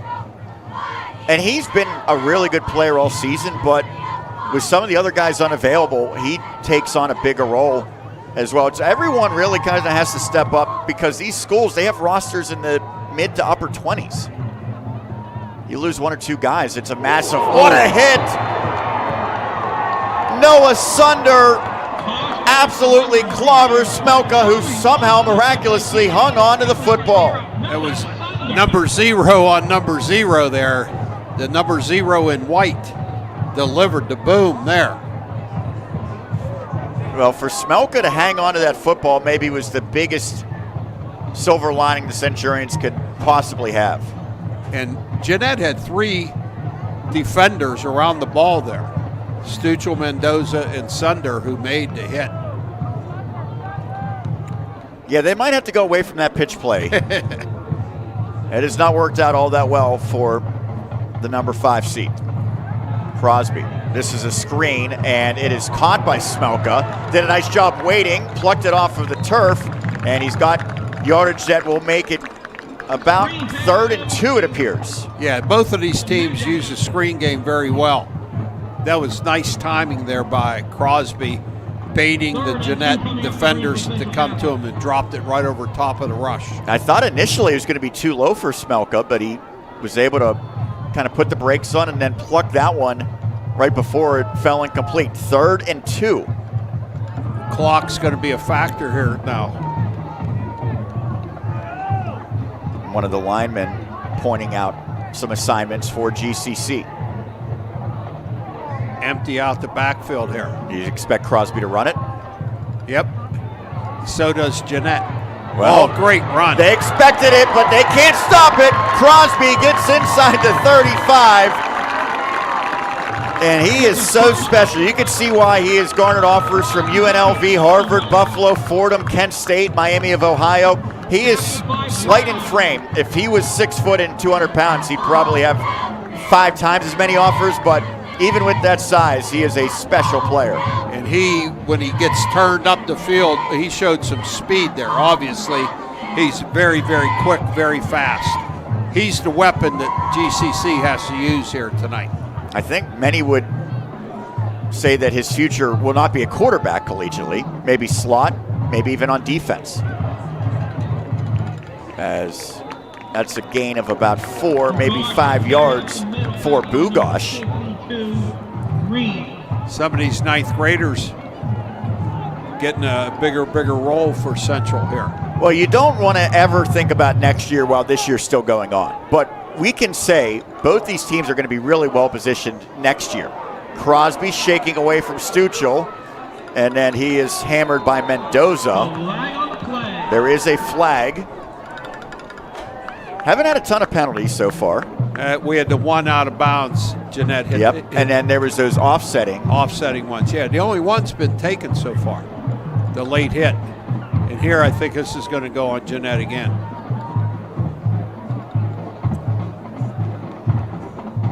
And it should make it a first down. Face mask. Yep. So they move it to the 22. I don't know what the official was saying there, but he's mic'd up tonight too. I couldn't quite discern what he was conveying there. We're in the final minute of this opening half. Jeannette is up, but by 6. So the Centurions have a real chance to take a lead into the locker room here at Norwin. Fake to Bugosh. Lofted pass. Far side, incomplete. They were looking for Loudon. It was a good ball. He had a chance, and that's concerning because McAllister Steele, who is the kicker for Jeannette, is holding his ankle. Yeah, that doesn't look good. But going back to the pass by Crosby, that was right on the mark. Steele made it, I think, at the end, just got his hand in there. But that was a great ball by Crosby. And he's a valuable member defensively, is Steele, but if you lose your kicker, things can go south in a hurry. Centurions are without their normal kicker in Davis, but they have a pretty talented backup in McMullen. Now that ball just yeah, you can see it turn right there. Yep. Ooh. For Steele. That hopefully will not be as severe as it looked. We'll step aside with the injury on the field. Final minute of the first half, 13-7, Jeannette. It may be small, but it can bear over 4,000 times its own weight. And that's just the door hinge. Sturdy design, all the way down to the smallest detail. The Taos. Hop in, it's a VW. For a great deal on a new 2024 Volkswagen Taos, visit Sendell VW in Greensburg. SendellVW.com. The Nest Restaurant has been serving the Jeannette community for almost 50 years. The Nest is a family-owned restaurant that has been known across the metro area for its excellent selection of fine wines, fresh seafood, and steaks. Visit our website for weekly specials at nestrestaurant.com. Open Tuesday through Saturday from 5 to 9. Come visit us on Clay Avenue in Jeannette. Go Jayhawks. Shaken up on the play, number 10, McAllister. Well, the good news is McAllister Steele is coming off the field, but as you can see, using just one leg. So that doesn't bode well for him coming back in the game. And again, he is their kicker. So that will likely change the calculus for Thomas Palone. I think 2-point plays. Well, that's if you score touchdowns. Yes. If you need a field goal to determine a game, which, I mean, would not be surprising with how this game's playing, that could be an issue. There's a false start on GCC. It is first down, but now 46 seconds remaining. They've got some work to do. The benefit for the Centurions is that they have Well, the scoreboard's showing 3 timeouts, but we believe it's 2 timeouts. Yeah. Crosby. And that is a vicious tackle and an illegal one. I don't think Sanders realizes the flag. Yeah, a little bit of premature celebration there. That was pretty apparent just with how violent that tackle was, that it was either going to be a horse collar or a face mask, and I think it was ultimately a horse collar. 15 yards at the end of the run. Still first down. So tack on 15 to where that play concluded. Now it's back to first down. And hopefully Crosby's okay. I mean, it's not just the neck, it's the fact that his body basically crumpled underneath him. Yeah, there have been a couple violent hits here in the first half. Now, Thomas Palone loved the physicality his defense played with last week, but you have to do it in the confines of the rules, and that one was not. Moves it to the 20-yard line. It is a 1st and 8. Jump pass, nearly intercepted. That was really well read by Jace Powell.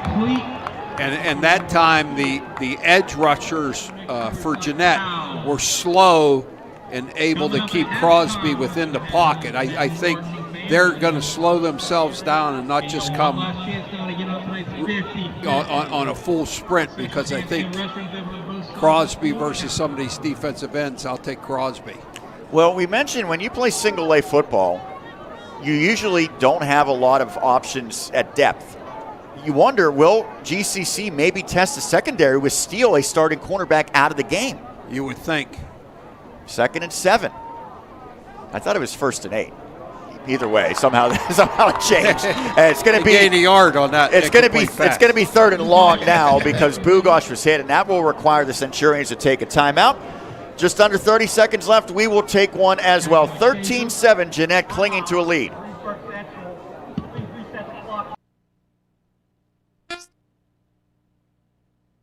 Stevenson Insurance Associates is owned and operated by Mark and Donna Stevenson of Greensburg and has been serving the greater Westmoreland County area for over 35 years. Stevenson Insurance Associates has been saving their customers hundreds of dollars annually, and that's why close to 95% of their policyholders continue to renew their policies year after year. To see what you may save on your insurance costs, call 724-832-9889. Your certified professional insurance agents. Get to Mike Hamlin Hyundai for huge end-of-year savings. Drive the new 2024 Hyundai Elantra SE or Tucson SE all-wheel drive with 1.99% financing for up to 60 months. All vehicles are backed by the Mike Hamlin Advantage oil changes for life. 31 seconds remaining in half. It is 3rd and 8 somehow. We don't know what's going on with the down to go, but it is 3rd and 8 in what is probably 4-down territory. I don't know that Jackson McMullen, who's the backup kicker, is going to want to try to blast one from about 40 yards out. So you don't have to get it all here. Crosby wants to get it more than that, and he overshoots Loudon. He's looked his way a couple times. Loudon's come up with some big plays this season, but it brings up 4th down for GCC. There's good coverage there. Is that the new corner in there for Jeannette, 13? Yeah, it's the freshman Schaefer. That was good coverage. He made a good catch in the first quarter for Jeannette also. Yeah. But I watched in the pregame. Now look at that, hands on the sidelines there, huh? Is that Swade? Looked like Swade Redmond maybe. Now they forgot the T here, but in pregame I was watching. Schaefer was from 40 yards drilling them. They got the T. So the holder is Crosby. And McMullen, he kicked a 40-yarder in pregame. He is their backup kicker. And now a timeout. I don't know that Jeannette expected that. If you were John Thompson, you must have a world of confidence in Jerry Davis to be your regular kicker. If McMullen is going to be your backup kicker and you feel like he might be able to kick, what was it, about a 38-yarder, it appears? Lined up, but the key thing you said there is Crosby's the holder. Yep. So I wouldn't go a full-out rush if I was Jeannette here. I mean, if the backup kicker makes a 38-yarder. Tip your cap. Yep. I'd care about number 12 being the holder here. And I think they're going to kick it again. So it was. This time they got the tee. They had to call a timeout, I think, because of the tee. Or did Jeannette? It was Jeannette's timeout. Yeah.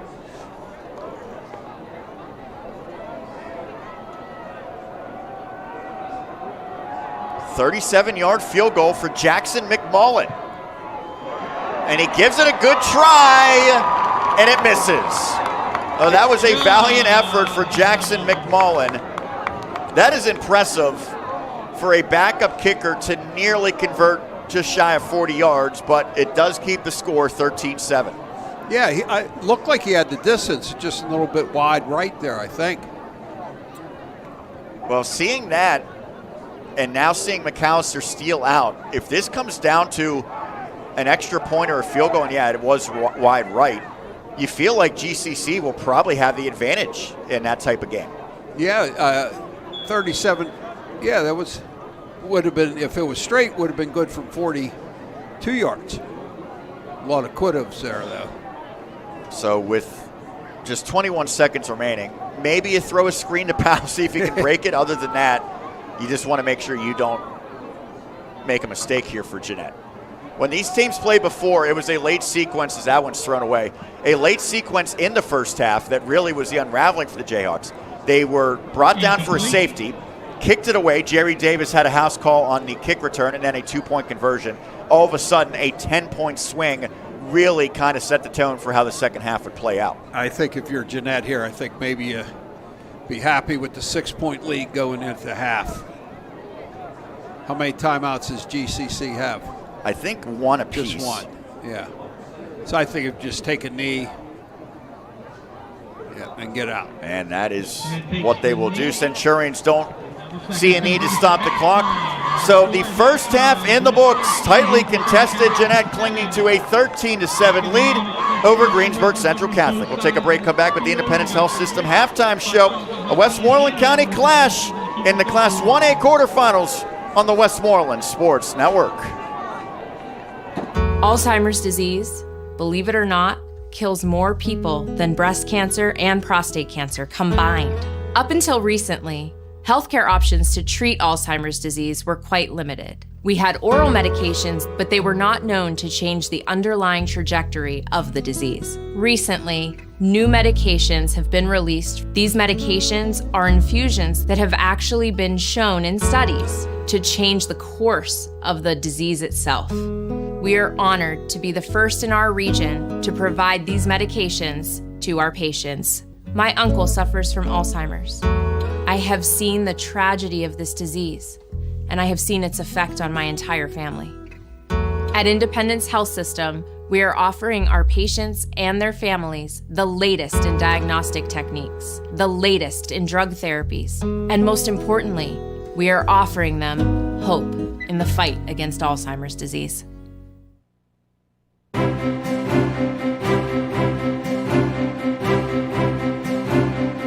For 15 years prior to opening my law office, I practiced as a registered nurse. I have a master's degree in nursing, and I am a former ICU head nurse and director of nursing. Maintaining my license and my nursing continuing education, I have a unique perspective when handling accidents and injuries. We dedicate our time and resources to you and your family, and we, of course, do not get paid unless we get a settlement for you. You will be very pleased with the attention your case receives. It is our priority. The Jeannette Athletic Department is proud to announce the launch of its newly redesigned website at JeannetteJayhawks.org. The new site features a modern interface, a brand new calendar layout, photo galleries, and more. Head to the website now to view season schedules for the Jeannette basketball teams. The boys will begin play hosting a tip-off tournament on December 6th and 7th, while the girls open at Leechburg on December 2nd. This Jayhawks athletic announcement has been brought to you by Churchill Sports Lounge. Good luck, Hawks.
Always love to highlight the Jeannette Marching Band, all the marching bands when we have a chance to at halftime. Dan Flickinger back with you here on the Westmoreland Sports Network, and it is the Independence Health System halftime show. Expert care here. Want to give a shout out to Sophia Dubich in the band. She was with us for one of our broadcasts, kind of shadowing a little bit. Actually, Jeannette didn't play. They played Saturday that week, so she came to the Derry Southmoreland broadcast, and who knows, maybe she will be with us here in the future. We invited her for basketball, and so hopefully she can maybe work with us in the future. Taking a look at some scores from around the WPIAL playoffs. As Sean mentioned earlier, the winner of this game will play the winner of Fort Cherry and Cornell, and right now it is Fort Cherry 14, Cornell 12. That is at halftime, so Fort Cherry with a 2-point lead.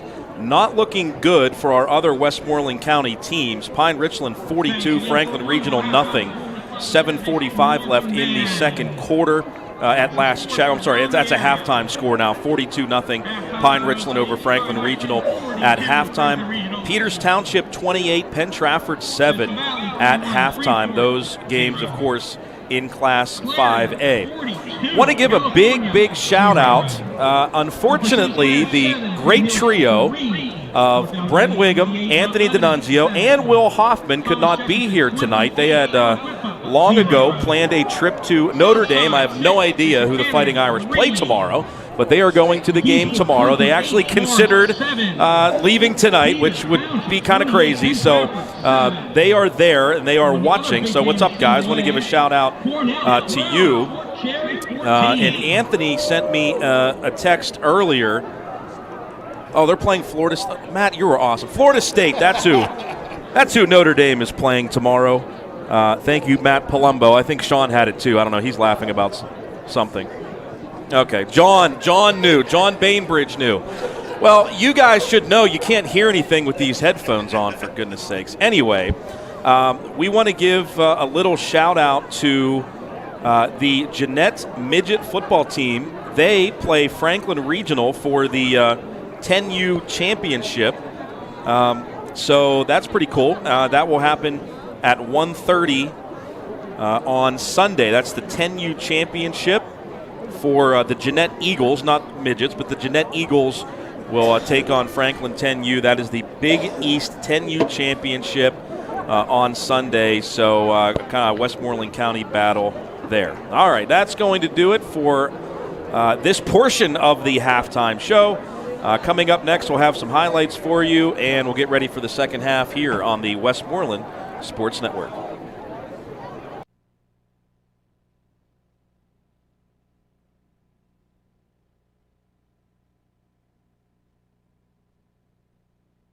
It's prime time for prime rib at D'Annunzio's every Friday and Saturday night. Get yourself a 12-ounce queen cut for $26 or a 16-ounce king cut for $29. The prime rib is seasoned, slow roasted, served with au jus and horseradish, vegetables, and a choice of pasta or potato, and comes with super salad too. Remember, D'Annunzio's prime rib special every Friday and Saturday after 4 at all 3 of our restaurant locations. Money is more than a number or your bank account balance. Money is one of the culminations of your life's work. We at Hoffman Wealth Management want to learn about who you are, hear your goals, your dreams, and what you want to do in your life. We're more than just financial advisors. We're your partners on life's path. Hoffman Wealth Management views ourselves as an extension of your team. Contact us today to embark on a partnership that puts your goals and aspirations at the forefront. This is Dr. Mark Graytalk with Graytalk Family Vision Care. Hi, this is Dr. Brian Graytalk, and I'm happy to announce our newest location in the Penn Trafford area on Route 130. Over the years, we have cared for families in Greensburg and Ligonier. We're very excited about our new location. We carry designer glasses, bifocal contacts, and dry eye therapies. Graytalk Family Vision Care, where I care means I care. We care, Dad. Call 724-744-8804. Ketter's Restaurant and Catering, located in the heart of Jeannette, serves up the best breakfast around, all day, every day. Stop in and try Ketter's delicious farmer's omelet, complete with sausage, mushrooms, onions, green peppers, and home fries. Everything at Ketter's is made from scratch, including their mouth-watering burgers with the best toasted buns in town. They also have a delicious selection of subs, sandwiches, wraps, pizza, and strombolis. Open 7 days a week on South 4th Street in Jeannette. Order online at kettersrestaurant.com.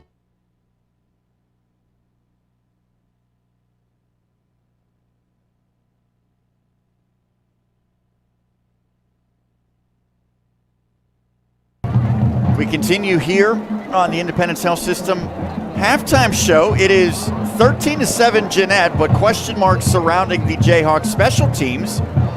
But John, something you detected was that maybe they're trying to answer that question right now.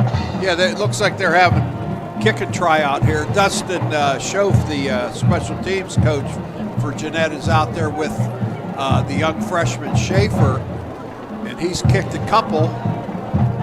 Kicked a couple down to the 10, and then he just put one over onto the track. So I don't think that's what they're looking for, but they have to kick off coming out of the second half here. There you see it. And Schoaf, by the way, you might recognize that name. A prolific, record-setting running back at York High School. He, Brad Fenton, both Cougars. And then there's a lot of Jeannette alum on this coaching staff. Of course, Thomas Palone, their third-year head coach, 2010 graduate of Jeannette. Darius Fatman Brown, Shavonte Kraft, and Seth Spino. So 4 proud Jayhawks men, and they're, I'm sure, very proud of the first half, especially considering the fact that it was a pretty disastrous start for the Jayhawks. They were down 7-0 in a blink of an eye, but certainly they bounced back. Yes, for sure. Not the start that Jeannette wanted. They elected to receive, went 3 and out. A very poor punt gave GCC the ball at the 25-yard line. They scored in 4 plays, quickly ahead 7-0. But Jeannette has responded. I think the big thing here for GCC in the second half is Crosby. Coach Thompson, he's been around the block. He's coached at the college level at St. Vincent, at Marist, at Gannon, Mercyhurst. So I'm sure he'll have a plan here in the second half, and I think it has to center around Crosby. Yeah, and there's maybe a little bit more defense being played tonight than we anticipated. Obviously, especially a guy like John Thompson, he wants to see his defense playing at a high level. He would probably prefer a low-scoring game, but just based on the game-changing playmakers that both these offenses had, we thought it would be more than 20 points combined. At least for me, I thought it could certainly be double and see maybe 40 points in this opening half. Well, you get more plays like that in the second half, and those numbers will add up quickly. Jace Powell with a house call. However, this might be a sign of what's to come for Jeannette the rest of the night. That was their normal kicker, McAllister Steele, who had a PAT block. Steele left with an ankle injury playing defense. I would be shocked if he returns tonight. He looked like he was in a bad way. On the other side, GCC tried a long field goal with their backup kicker, Jackson McMullen, because Jerry Davis is ineligible. So at least they knew coming into the playoffs that they were going to have McMullen as their kicker. It really does feel like if this game comes down to a PAT or a field goal, either way, it's going to be a huge question mark. Yeah, for sure. I would say right now, from looking at the kick and tryout that was going on at halftime for Jeannette, I think that GCC with McMullen has an advantage in the kicking game right now. So Coach Palone and Jeannette may have to go for some 2-point plays if and when they score. Jayhawks, I don't think are going to get there this year, but they are closing in on 800 wins in program history. They have a football tradition that just about no other team in the state of Pennsylvania can match. They have won 10 WPIAL titles, the most recent 2020. Greensburg Central Catholic has just one. It was 2009. Back around that time, 06, 07, Jeannette won the titles, GCC in 09. It really felt like it was down to those two teams pretty much every year to dictate who would move on to the championship or who would win the championship. I don't think either program's quite back to that point yet, but they're certainly on the cusp of it. Oh, yeah, they're definitely back with Coach Thompson and Coach Palone, respectively, leading both of these programs to better days ahead. And like we said, there's, I think, 5 seniors combined on the 2 rosters. Yeah, for Jeannette, they have Stuchel and Green, the left side of their offensive line, and those guys are really good defensive linemen as well. On the Centurion side, Tucker Lloyd is a senior. He's not playing because of ineligibility. Really kind of a tough break for him. He was a GCC player as a sophomore, went to Kiski Prep last year. Now he's back, but because of the transfer, unable to play. Jerry Davis is also out, but he will have a chance to play in the postseason next year after he transferred over from Sarah Catholic. John Michael Landa, also ineligible. He is a junior, so he'll be back. So the only other senior is Jonah Schneider, the hulking 6'7", 260-pound lineman. So 2 players in uniform who are seniors on the GCC side, 2 in uniform tonight on the Jeannette side. Future awfully bright, and the present will be awfully bright for one of these teams over the final 24 minutes of game action as well. Yeah, very interesting first half. Quarterbacks we talked about in pregame, and quarterbacks Crosby and Brown have lived up to the billing.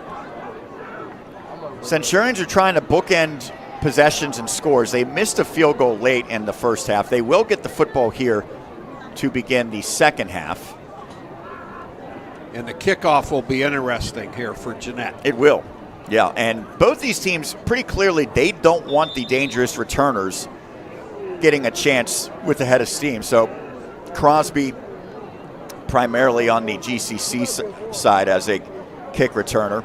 He has 4 kick return touchdowns and 3 punt return touchdowns in his career. But it is not him. It is Honick, the lone deep man, maybe because they're expecting that it's not going to go deep as Crosby's trekking that way, but he might play a little bit more up. I think he's going to play in the middle there like a rover, center fielder there. Well, no, he's going back now, but I don't think they're going to kick it. It will be Hunter Schaefer. On the other side, Powell and Brown are deadly as returners as well. Jace Powell has 2 punt return and 1 kick return scores this year, and Brown has a punt return score rather. Centurions have typically had good field position. We'll see if that continues here. That stays in bounds. Did the ball use a turn signal there? I don't know. I thought for sure it was going to go out of bounds. Jeannette couldn't have asked for anything better than that. Hunter Schaefer must be a really good pool player. He had some English on it. Back on the 27-yard line. That seemed like it was destined to go out of bounds. And ultimately, Bugash had no option but to snag it, cover it up. 27-yard line is where this drive begins here in the third quarter. Crosby, by his standards, somewhat quiet in the first half. He's flushed, and he is brought down. Penetration and a sack by Green. Mentioned that he has had a knack for that throughout his high school career. And again, he's had a couple big plays here tonight, and he showed a little bit of quickness there, corralling Crosby. I don't think Crosby saw him from behind. Some piece of equipment went flying there on the end of that. Not much of a loss, just a 1-yard setback, so not a particularly damaging blow for GCC. McMullen in the backfield next to Crosby here. Smoka had an early touchdown, but he hasn't gotten a ton of touches at running back. Crosby looking to pass. Over the middle, what a catch! Loudon, he's got Green in front of him. Inside the 40, powering his way inside the 35. What an adjustment by Jackson Loudon, the junior, on an absolute rope from Crosby. Beautiful throw by Crosby. That's what GCC needed. Their offense has been stalled here for a while. Looked like this was well behind him. Beautiful catch. Well, if it was in front of him, it's probably intercepted. So yes. That's probably exactly where Crosby had to put it. Fires this one to the far side in the flats. It's complete, but not a lot there for Smith-Noski as he's chopped down. But you'll take that on first down, a 5-yard gainer to the freshman Smith-Noski. For sure. GCC is coming out here in the second half no huddle going tempo. Well, Hunter Schaefer probably thought, well, I'm basically running this route for the receiver, but the back shoulder throw you don't typically see on a route like that. That time it worked to perfection. Crosby wants to run it. Spinning, and he's able to make it to about a yard shy of the sticks. Good job there by Samir Crosby to set up a very manageable third down scenario. Looked like that could have been a loss, but Crosby, he has great feet, great quickness. He's got a pit towel on, I noticed, by the way. Does not have an offer yet from the Panthers, but when the season wraps up, that's when coaches really, I think, start diving into the film of high school players that are sophomores and juniors. 3rd and 2. A little bit of a high snap. He gets hit, but gets it out to Honig. 1st down and more for Landon Honig. And he's inside the 15, down to about the 13-yard line. A great throw by Crosby. He was under duress. He took a shot, soft corner there by Jeannette. And a good block, the lead blocker there by Jeannette, or by GCC number 3. He's out there in front. That's Snively. Honig coming off of a massive performance in which he hauled in 6 passes for 121 yards and 3 touchdowns against the Greyhounds. GCC avoided being upset that night. Can they avoid it here tonight against Jeannette? McMullen up the middle, and he is in from a dozen yards out. And now a chance to take the lead with the PAT pending. The same thing they did in the first half. Their first drive ended up with a touchdown. This time McMullen playing running back. Nice blocking up front. He is very tall for a high school running back. And again, he's more probably a tight end or receiver naturally than a running back, but they need him tonight there, and he has delivered.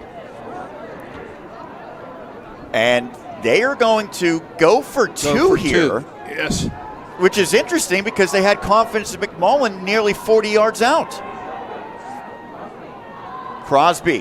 McMullen's going to block for him, and he is in. Takes a big hit on the end, but it doesn't matter. He crossed the goal line, and now he gives a little look back to Nick Mendoza. Says too little, too late.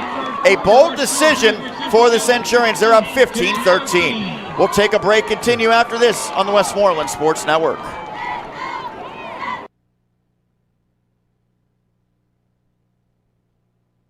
Money is more than a number or your bank account balance.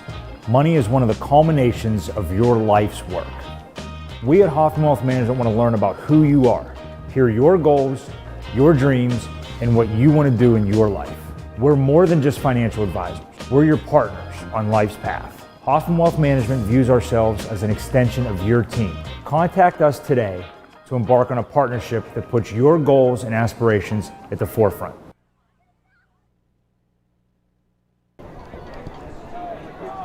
The 2-point conversion by Samir Crosby. Sean Myers joined by John Bainbridge, a longtime college and high school coach. So take me into the mind of JT there. An extra point gives you the lead. They go for 2. Obviously, the fact that they converted it, it's the right decision, but what went into that decision? Well, I think the confidence in Crosby. They'd rather put it in Crosby's hand than on the foot of McMullen, even though McMullen showed a good leg there at the end of the first half. But I think when you have Crosby, he's the guy. And now, because you have a 2-point lead, and speaking of Crosby, he's going to squib kick this one, and the Jayhawks, Mendoza, running the wrong direction, makes the catch. Well, you have to wonder, did they see something from McMullen maybe on the kick in that first half that has it maybe second-guessing things? But it does give you a little bit more breathing room based on a multitude of scenarios now that you have a 2-point lead. Yeah, and especially with Jeannette's kicking situation, I don't think they're going to be able to kick a field goal here tonight. So it is 15-13, and now we see the Jayhawks have their initial drive of this third quarter. Yeah, they probably realize we need touchdowns tonight. Brown, a lot of time, fires deep, and I believe that is out of bounds. Indeed it is. Powell did a nice job making the catch, but could not stay in. Looked like Powell was behind the secondary of Greensburg Catholic there. But the throw took him out of bounds. I believe that was the man known as Fat Man giving the call. There's some St. Vincent connection over there on the oh yeah, and JT's part of that. Yes, exactly. 3 years at St. Vincent. The Fat Man and Shavonte Kraft may still be the all-time leading rusher at St. Vincent. 2nd and 10. Man in motion is Powell. He is so deadly in the open field, as is Kimani, but that time he gets just about 3 yards. Strong, hard running to make the most of it. Smith-Noski around the football. He's a good young player, Smith-Noski. He's made some plays here tonight on defense. Mount Pleasant native. We mentioned we saw some Vikings Letterman jackets in the crowd tonight.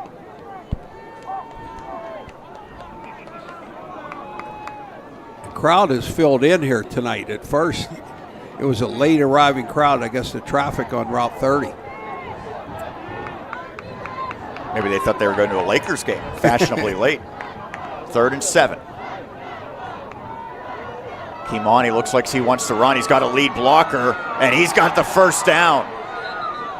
Well, it looked like Mendoza was shot out of a cannon there as the Jayhawks won a flag for a late hit, but they will not get it. They had the edge right now, just by alignment. I think Mendoza just Mendoza. Bulldozer. Ooh, he is quick. 64 got enough that was of the outside Jones. backer. You saw how far Mendoza got, like 30 yards down the field there. There was no edge defender. Just inside Centurion's territory. Screen pass. Yeah, they had the defense going one way. Mendoza stays on his feet and then is stopped. Well, they're going to spot it at about the 42. Good spot there for Mendoza and for Jeannette. So they got the defense going one way, threw it back the other way. Yeah, the multitude of screens by Jeannette. Tunnel screens, regular tailback screens. So, and again, like we said before, just putting their playmakers in space. Haven't called Noah Sunder's name a ton on offense tonight, but he has proven to be a big play threat at receiver. So maybe they try to target him. They have he and Powell on the same side of the field at the bottom of the screen.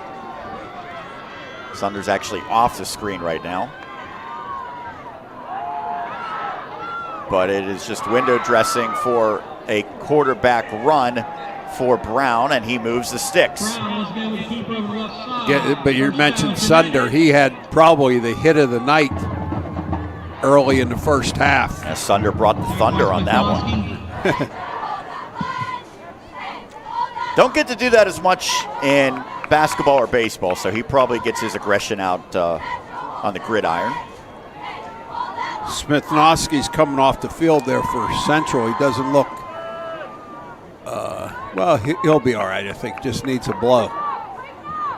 Rolling to his right, Kimani Brown. Now reverses. And he's able to get free and makes a man miss, leaves him in the dust, and then he wipes out. Kind of just lost his footing. He blew past Colin Snively, and I don't envy anyone in the open field trying to slow down Brown when he's got a full head of steam. The athleticism by these two quarterbacks tonight. And look, he ended up on the right hash, comes all the way across the field. It's two-hand touch, they don't get him. What an athlete. There's the move. He tried it again, and the second time the move did not work. As Jeannette is now into the red zone, brought to you by Hoffman Wealth Management. Hoffman Wealth Management in Jeannette, wealth strategies revolving around you. Pitch out to Powell. They're trying to get him the ball in a multitude of ways, and that time the Centurions had it well read. They stop him for no gain. That's the first time Jeannette has come out in two sidecars there, and Powell was at the right halfback there. They tried to pitch him the ball there. 2020, the last year Jeannette defeated GCC. That was a no-doubter, 55-0. Jeannette went on to win the WPIAL championship. They actually destroyed Clairton that year in the championship game. And then they made it all the way to the state championship where they came up short against Steelton High Spire. That championship was not at Heinz Field or Acrisure. That was at Martirelli Stadium, the WPIAL championship in 2020. Brown, what a move! Spectacular move by Kimani Brown as he gets inside the 5. Stop, start, and stop on a dime. That was, you hear about jump cuts. This is like a clinic on the first one to avoid the rush there, but this jump cut coming up right there. Wow. We are actually required to use that sound effect on a play like that. It was Tommy Ames who's trying to fill the void left by Tucker Lloyd. I don't know if anyone outside of Fred Warner's making a tackle on that play, though. Wow. First and goal from the 4. Jayhawks down 2. Mendoza trying to power his way in, and he was stopped by Crosby. Crosby giving up a little bit of size there, although those two actually measure up pretty well, and Crosby got the better of that encounter. No huddle here for Jeannette. But they're out of the shotgun. Brown pulls it away from Mendoza, and he is in on a 1-yard touchdown. Oh, that was the Kimani Brown drive for Jeannette. There were some highlight runs there by him. Amazing. Now, are they going to kick it or no? Come on, he's going over to get the play, I would think. Yeah, it certainly looks like they're going to go for 2 here. Yeah, so they're up 6. They're up 4 now. So even if they did have a kicker, I think given that score, they probably go for 2. Yes. They're taking their time. I don't know if they're gonna have to hustle up here. Down to 6 seconds. They're gonna be rushed. Down to 1 second. Brown rolling. Wants to run. Here's a flag. I think he's in, but now we await the penalty. It is good if the play stands. Kimani Brown was able to sneak his way in, and the Jayhawks coming off the field would indicate that it's a penalty against GCC. They're conferring there. Well, both teams are coming off, so this almost certainly will be on the Centurions. Maybe they'll take it on the kickoff here. All right, well, we will step aside. Believe it'll be 21-15 Jeannette. This is Dr. Mark Graytalk with Graytalk Family Vision Care. Hi, this is Dr. Brian Graytalk, and I'm happy to announce our newest location in the Penn Trafford area on Route 130. Over the years, we have cared for families in Greensburg and Ligonier. We're very excited about our new location. We carry designer glasses, bifocal contacts, and dry eye therapies. Graytalk Family Vision Care, where I care means I care. We care, Dad.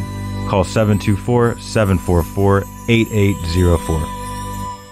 Ketter's Restaurant and Catering, located in the heart of Jeannette, serves up the best breakfast around, all day, every day. Stop in and try Ketter's delicious farmer's omelet, complete with sausage, mushrooms, onions, green peppers, and home fries. Everything at Ketter's is made from scratch, including their mouth-watering burgers with the best toasted buns in town. They also have a delicious selection of subs, sandwiches, wraps, pizza, and strombolis. Open 7 days a week on South 4th Street in Jeannette. Order online at kettersrestaurant.com. The penalty was a holding on Greensburg Central Catholic, so the 2-point conversion stood, and as a result, Jeannette now able to apply it here. And John, certainly we figure what they've basically done is short kicks anyway. You could more or less try to onside kick it basically at this point. I would think, yes, I would think. The last kick by Schaefer ended up tremendous. Same place. Oh, and it's loose, and just barely, again, Bugosh. He's had his work cut out for him on these recoveries. That was a live ball. If Bugosh doesn't get on it, it looks like the Jayhawks likely would have had that recovery. Now, they've had 2 kickoffs with their backup kicker. Once, I think they ended up on the 27, this time on the 26. So Jeannette will take that for sure. A 6-point lead. And based on the fact that we haven't seen McMullen kick, you wonder if the Centurions do score, would they try another 2-point conversion? I would think Crosby's the guy. Little confusion there, looks like. Still 5 on the play clock. Now down to 3. Down to 2. I don't think they got it off, but the official's going to let the play count. And Crosby gets just a couple of yards. That's kind of the NFL timing, right? You sometimes see let it go. A split second. Yeah, I think what Gene Steratore said the one time, it's almost like a and 2. Yeah. 1,001, 1,002, then if it's still not snapped.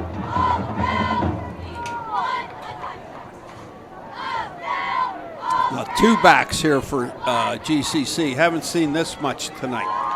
2 sidecars. Crosby taking his time. They're in no hurry right now. High snap. Pass intercepted. Brown was Johnny on the spot. It was overthrown and right into the hands of Kimani Brown, who has his 2nd interception of the season. I think Central's using the 2 backs to help in protection for Crosby. That time, Crosby was pretty well protected. Just the ball sailed too high of a throw. We had an interception before for the Centurions. Now it's Jeannette that plays takeaway. Good field position this time on the plus side of the 50. Yeah, it'll be right at the 40-yard line for the Jayhawks. So they try to take a shot here. We've seen some deep passes in this game. We've also seen them have success with some short passes. Powell in motion. They fake it to him and give it to Mendoza. And he's brought down. I thought maybe there was a pitch option for Mendoza based on where Powell was. Sure looked like that. Yeah, fake the jet with Powell and then hand it off to Mendoza. And Powell sort of slowed down a little bit to get in pitch relationship. Somebody hurt for GCC. And so with, I believe, Loudon down, we will take a break. Under 3 minutes left in the third, 21-15, Jeannette in front. Good luck, Jayhawks, from chiropractor Dr. Joseph Altier in Jeannette. Dr. Joseph Altier provides whole-body chiropractic care for all and specializes in headache relief. To make an appointment, call 724-52-SPINE.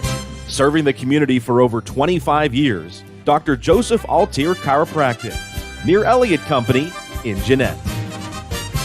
State Representative Mike Reese was a great advocate for the kids in our community. He felt athletics were a vital tool in raising healthy, happy kids.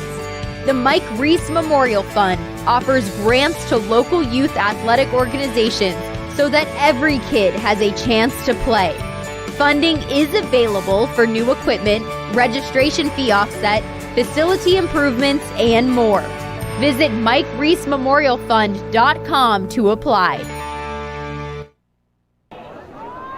Just under 3 minutes left in the third quarter. Jayhawks in front. Jayhawks with possession in Centurions territory. 2nd and 8 from the 38. Glad to be bringing you this Westmoreland County clash with the trip to the semis on the line as a flag comes in, and that will back up Jeannette. Well, you always get some surprising outcomes when you get to the playoffs. I think last week Jeannette's win was pretty surprising, although 1A there were some upsets. Anytime Aliquippa loses a game, it's a surprise, but if the Quips lose tonight, this will end their streak of 16 consecutive championship game appearances. At last check, they were down 28-7 against top-seeded Thomas Jefferson. Oh, it's loose, and then Brown was able to pluck it off of the turf. So it goes for a loss, but not a disaster for the Jayhawks. Yeah, it could have been a disaster if Brown didn't get back on. A little bit of a high snap there. But this is the first drive since the first drive of the game that Jeannette has gone backwards. But with Brown running around back there, 3rd and 21 could be converted by him with his legs. Clock continues to run. It's been a little more low scoring than we had expected to this point, although that could change quickly with the firepower these teams possess. Brown. Good pickup by Mendoza. Brown throws it down the field. And was that caught? I believe it was caught. The officials are conferring, and yes, it was. What a grab by Xavier Odoricio-Ferro. I thought maybe he was forced out of bounds, but the officials say that is a good catch, and it is a first down. Great play by Brown, but a tremendous catch. He was able to keep. There's 1 foot before. Foot in. Yep. Both feet in, looks like. Yeah. Great play.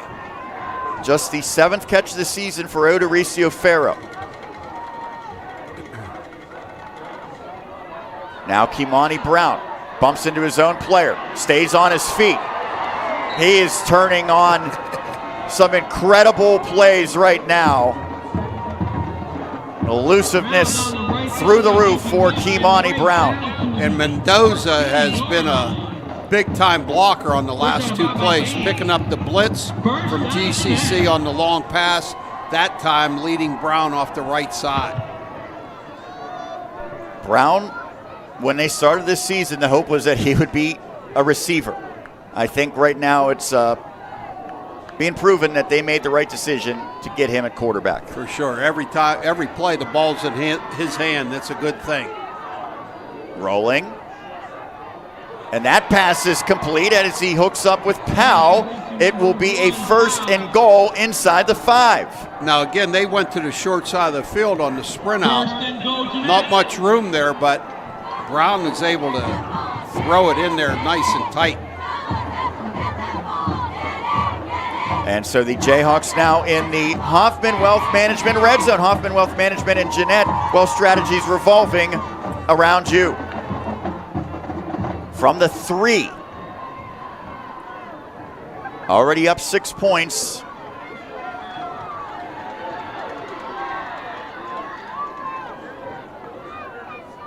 Mendoza's going to block for Kimani. Trying to power his way in. A flag comes in during the play, and that has Jace Powell clapping his hands. We have not gotten a touchdown indication, so I think they'll spot him down at the 1. And now we'll see what the call is, but based on Powell's reaction, I figure it's against the Centurions. The ball's been spotted inside the 1 3 or 4 times this evening. And that's way inside the 1. All right, here we go. It's on Jeannette. Oh, it'll be offsetting. All right. Has to go back to the 3 now, doesn't it? Offsetting penalties? Yes. Or were they post-possession? No, the flag definitely came in while the play was going. Yeah, so it has to go back to the 3. Oh, the officials are all over it. Don't worry. Well, we'll see. There's a lot of shrugging and... There it is. There we go. Yeah. 1st and goal from the 3 again. Well, I don't know that favors either team, really, how that played out. It was going to be inside the 1, but it would have been 2nd down.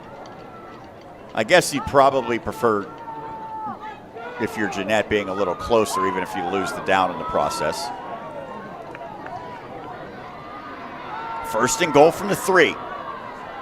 Trying to add to this 6-point lead for Jeannette. They've already knocked off one heavily favored team.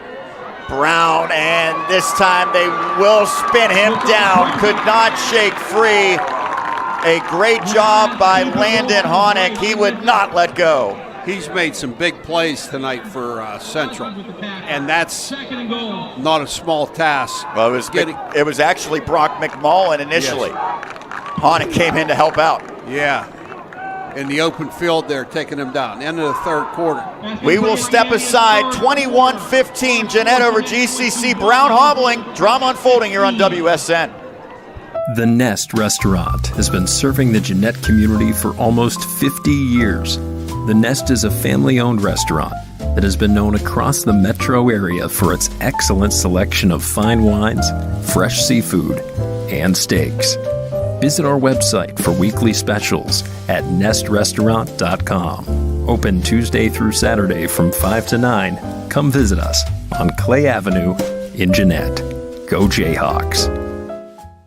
Stevenson Insurance Associates is owned and operated by Mark and Donna Stevenson of Greensburg and has been serving the greater Westmoreland County area for over 35 years. Stevenson Insurance Associates has been saving their customers hundreds of dollars annually, and that's why close to 95% of their policyholders continue to renew their policies year after year. To see what you may save on your insurance costs, call 724-832-9889. Your certified professional insurance agents. We head to the fourth, and certainly a concerning sight with Kimani Brown a little shaken up. Now, a playoff game, these guys are going to do anything in their power to stay out there. But if he is less than 100%, maybe that, in particular for a guy who loves to run, compromises his ability a little bit. Yeah, they have, looks like the fullback is back in the game for Jeannette here on this second down. Magi Sanders had an early touchdown.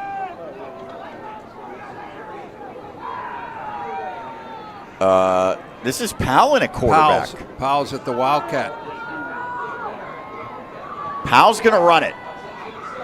And he does a nice job, but no knock on Powell. He's a great player. You wonder, does that maybe indicate something about Brown? Although Brown is over and now is going to come back in the game. So very curious there. He is has a little limp in his giddy up, it looks like, though, Brown. Or maybe he's conserving his energy here on third down. That's what he wants them to think, huh? Well, they're at the 2-yard line, and now he will go under center. I was going to say, out of the shotgun seemed a little bizarre. He's just going to try to go forward, and that's a false start, and now he will be back to about the 7. That's the thing that has hurt Jeannette a couple times here on the 2-yard line, and I think in the first half on the 1-yard line with 2 false starts. John, if they have McAllister steal, this is still field goal territory. They kick it, they go up 9 points. 2 scores, yes. I don't know that they are going to want to try a field goal with Hunter Schaefer or anyone else. So you might think no matter what happens on this down, if they don't score, they'll go for it on 4th down. Yeah, so what you're saying is they don't have to put the ball in the end zone on this play. Kimani, and he is out at about the 4-yard line, and now decision time. Normally I think they kick a field goal here and go up 2 scores. Yeah, but I don't think Steele's definitely not a factor. He's out, and I don't think Schaefer probably has practiced field goals that often. They're going to go for it here.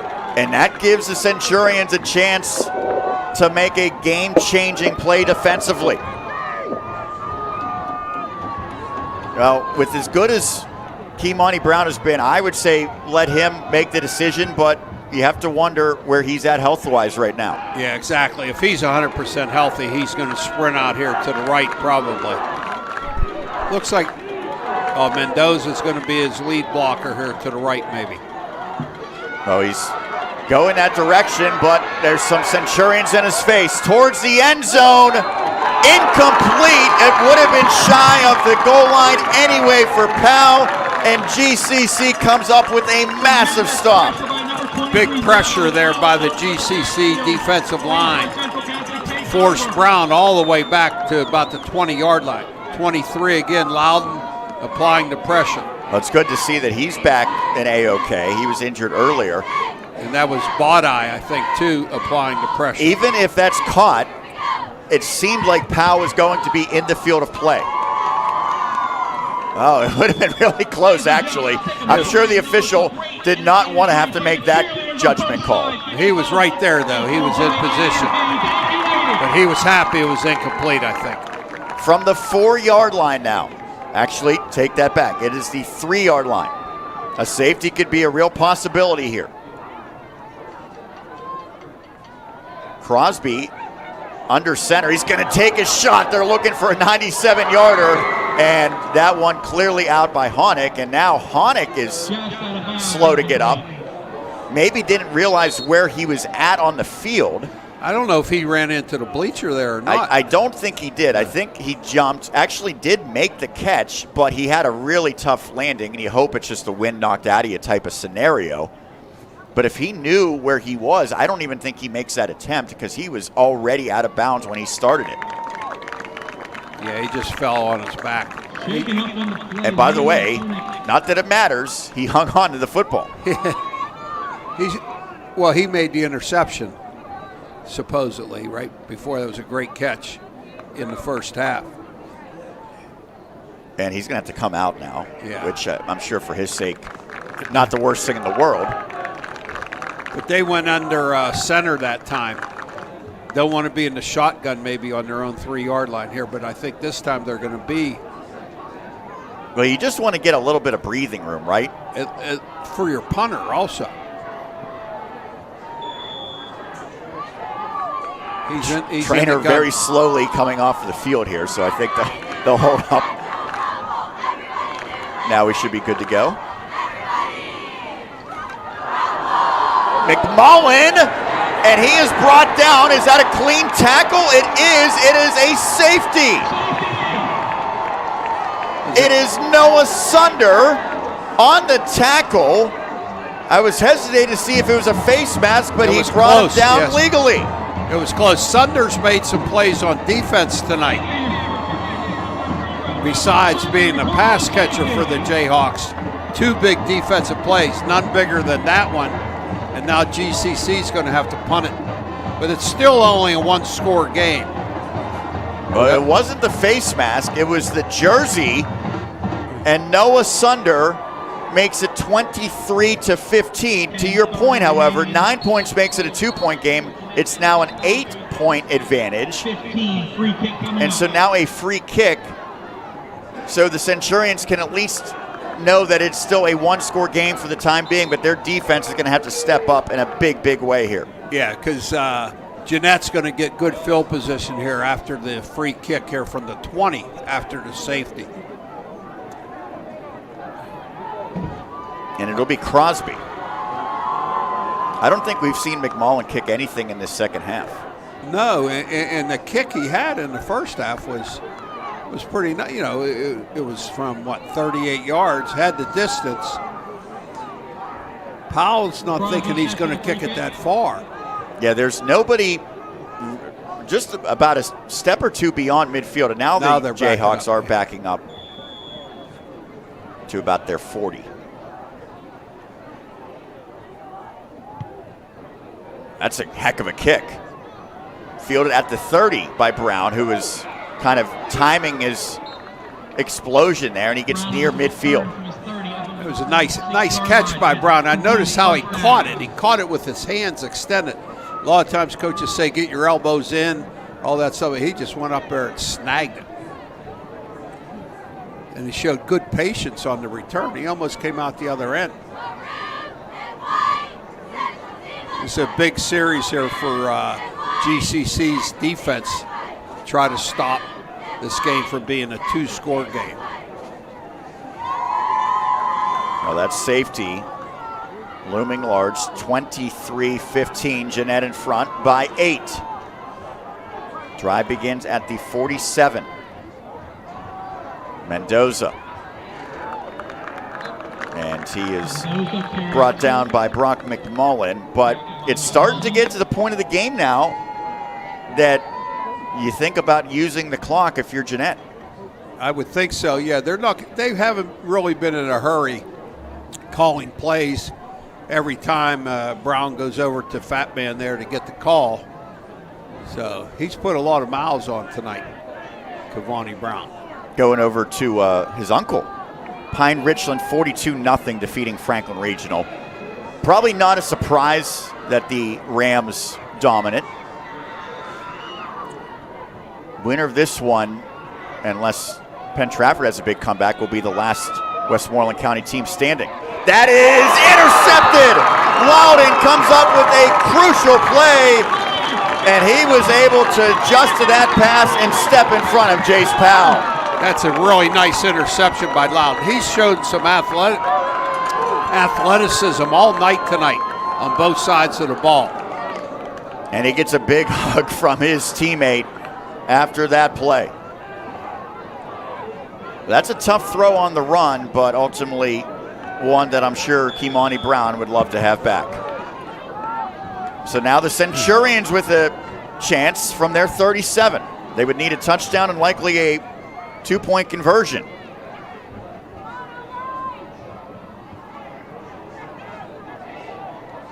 Crosby's going to run it.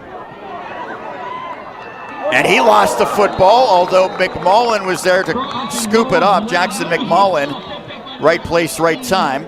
Goes as a decent gainer on first down. Yeah, that could have been disaster there. Good play by McMullen. Almost lost it again. Yeah. I still think at some point GCC is going to want to try to take a deep shot to Honick or McMullen. Or excuse me, Honick or Loudon. Especially with Steele out, the starting corner for Jeannette. Yeah, they've got that freshman Schaefer who's done an outstanding job, but he's against Honick or Loudon. That's the one that usually GCC likes. That one tipped away. They actually threw it at Schaefer looking for Loudon, but playing center field, Jace Powell came over and made a good play to break it up. That is his 8th pass defense of the season. Powell really covered some ground from center field there. Looked like Loudon may have had a shot there. Jeannette typically aligns with the one safety. It is Powell.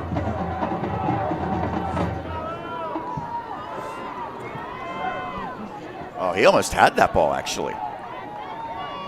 3rd and 4. Couple of sidecars next to Crosby.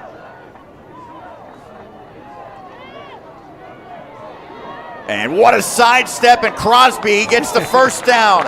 He was nearly brought down in the backfield, but much like his adversary, Kimani Brown, he showed some elusiveness, and oh no, might go from bad to worse for the secondary of the Jayhawks as Hunter Schaefer is down and in some pain. He's the backup to Steele. And he's also the backup kicker to Steele. So with an injury, we will step aside. It is 23-15, Jeannette.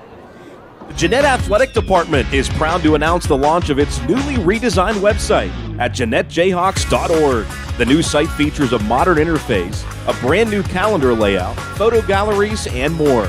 Head to the website now to view season schedules for the Jeannette basketball teams. The boys will begin play hosting a tip-off tournament on December 6th and 7th, while the girls open at Leechburg on December 2nd. This Jayhawks athletic announcement has been brought to you by Churchill Sports Lounge. Good luck, Hawks. The John V. Graziano Funeral Home on North 2nd Street in Jeannette proudly serves families in the Jeannette community. The Graziano Funeral Home focuses on traditional and non-traditional services, including funerals, cremation, memorial services, military services, grief support, and pre-planning. Please call us at 724-523-5433. The John V. Graziano Funeral Home in Jeannette, creating a meaningful service to honor the life and memory of your loved one. Schaefer makes his way off. Looks like he's okay, but at least for this play, he will be out. Maybe something the Centurions can try to exploit. Hitch and go. Yeah, they have a double move for Loudon, but it's not going to matter as Crosby is swarmed and brought down, and Nick Stuchel gets the quarterback sack. That's a huge sack because Loudon ran a hitch and go, and he was probably 5 yards behind the secondary. Yeah, that's a touchdown if Crosby has time. He did not. Schaefer's back in. Probably Coach Palone is breathing a sigh of relief there. Schaefer, by the way, is also a soccer player, as is Steele. That's not easy to do because both sports are in the fall.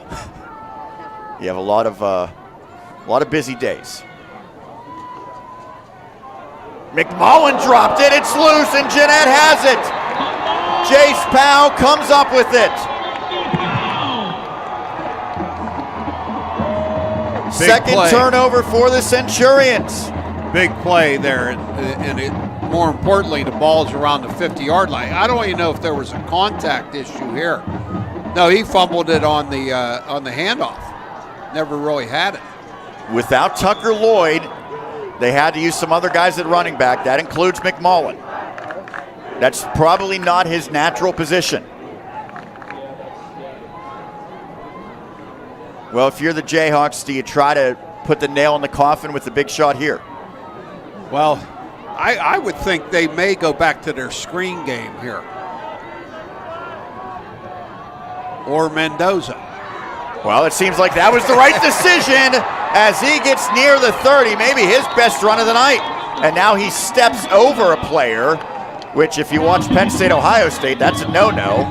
But I think the fact that he kind of apologized in the process to Bugosh prevented any flags from being thrown. The fullback there, Maji Sanders, in the game and threw a nice block. And Mendoza, if he runs like that, he's going to get more carries. 7 minutes remaining in the game.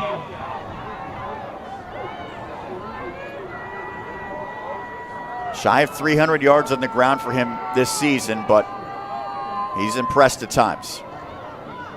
He stays out there next to Kimani Brown, 2 receivers to the near side of the field. Brown's going to run. Oh. And he gets a big shot in the back, and then another one laid from Bugosh. Brown is going to be awfully sore tonight, but a win will make him feel a little less sore, I would imagine. Yeah, he's carried the ball a multitude of times. He's made a couple nice passes. Plus, he's played well on defense. Fort Cherry now up 27-12 over Cornell in the fourth quarter. And Clairton dominant again, 54-0 against California. I don't know if Clairton has given up more than 2 touchdowns this season. I don't think they have. 2nd and 9. Mendoza shakes out of a tackle. He is running harder than what we have seen all night long. He's been a force from his linebacker position, also as a lead back for a lot of Brown's runs. Now he's doing it himself, carrying the ball. He's explosive also. Yeah, he is turning into beast mode with how strong he is running, though. This is just man blocking up front by Jeannette. Clairton, by the way, has allowed 21 points this season, but I know 7 against Steel Valley was a defensive score for the Ironmen. As a flag comes in. Offside. So 1st and 10 becomes 1st and 5. And now Jeannette back into the red zone. That is the Hoffman Wealth Management red zone. Hoffman Wealth Management in Jeannette, Wealth Strategies revolving around you. This is huge for both teams. A 2-score game with close to 5 minutes now would be huge for Jeannette.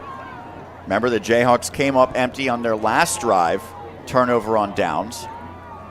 They likely won't be able to get a field goal here, so they probably need 6.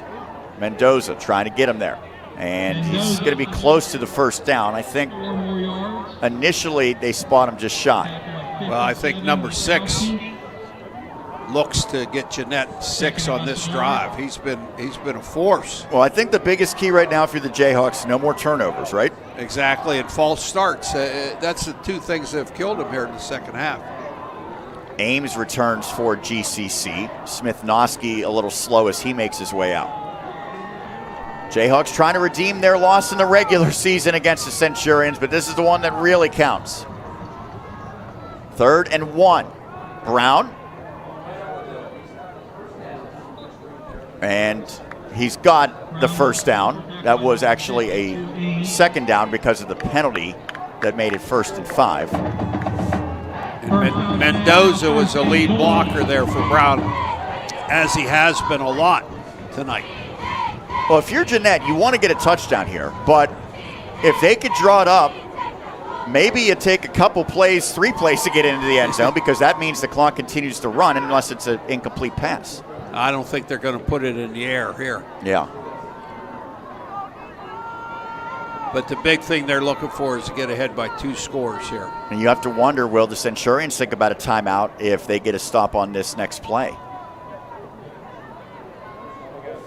Brown's going to let it tick all the way down. 2 on the play clock. Gives it to Mendoza. Spin move. Cuts inside. Mendoza is in for the touchdown, 7 yards out, and that might be the dagger. That was another jump cut here by Jeannette.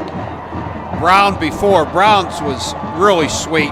I think Mendoza here was pretty good also on the jump cut to avoid the tackler on about the 2 or 3. Well, that one there on the spin move, little speed, and then into the end zone. Not quite Brown-like, but still pretty good. They're going to go for 2, obviously, without the kicker. Up by 14 currently. Mendoza with that 7-yard touchdown run. Timeout. So we will step aside, 3:31 left in the fourth, 29-15. Money is more than a number or your bank account balance. Money is one of the culminations of your life's work. We at Hoffman Wealth Management want to learn about who you are, hear your goals, your dreams, and what you want to do in your life. We're more than just financial advisors. We're your partners on life's path. Hoffman Wealth Management views ourselves as an extension of your team. Contact us today to embark on a partnership that puts your goals and aspirations at the forefront. 29-15. It's already a 14-point lead, and the Jayhawks will try to tack 2 more on, it appears. Well, this is still a 2-score game here, no matter what, even if they make it 14 or 16. But it will force GCC to score 2 touchdowns and 2 two-point conversions. Yeah, 16 feels a lot safer than 14 would.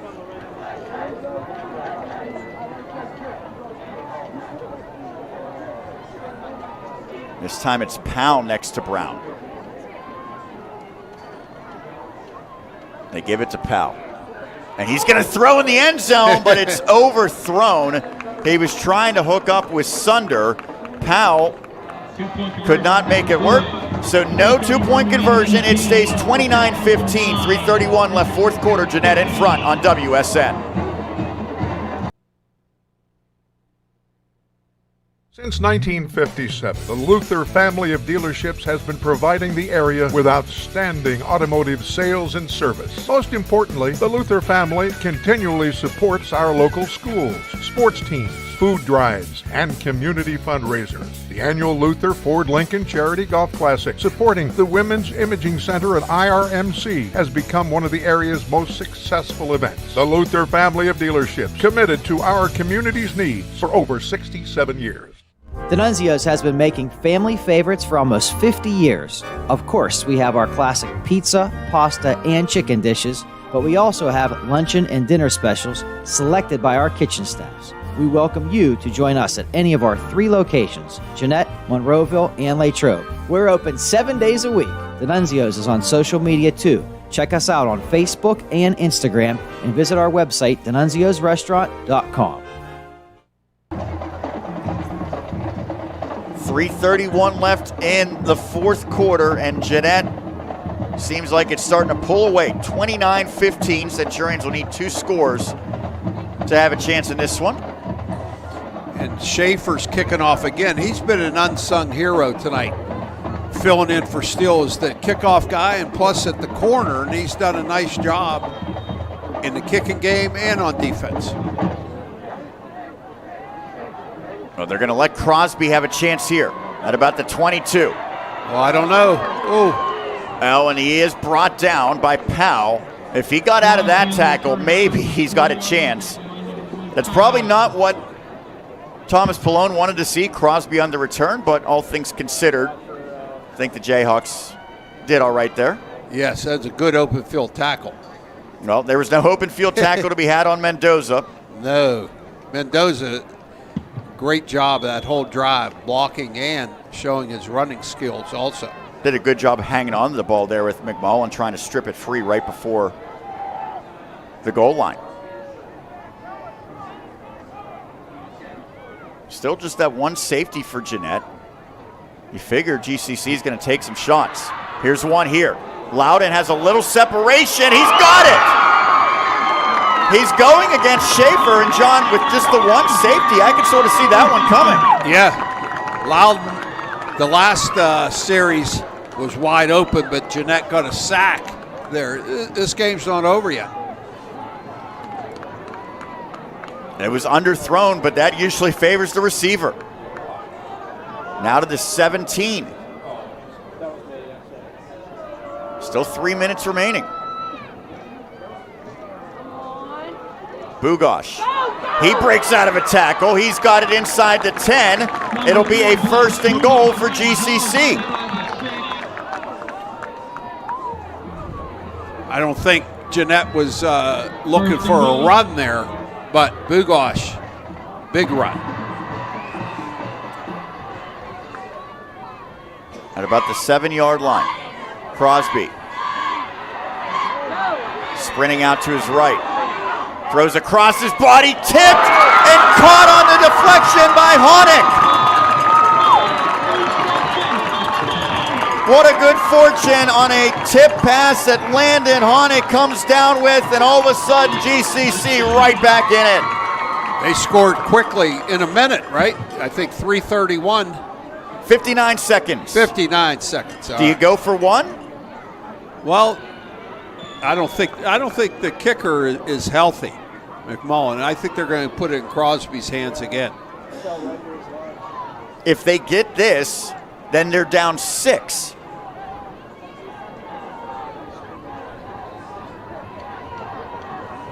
Crosby has Colin Snively in the backfield this time with them. And I think Jeannette wants a timeout. Well, how about that tip and the adjustment by Honig in the back of the end zone on what was a dangerous pass by Samir Crosby? Could have been intercepted.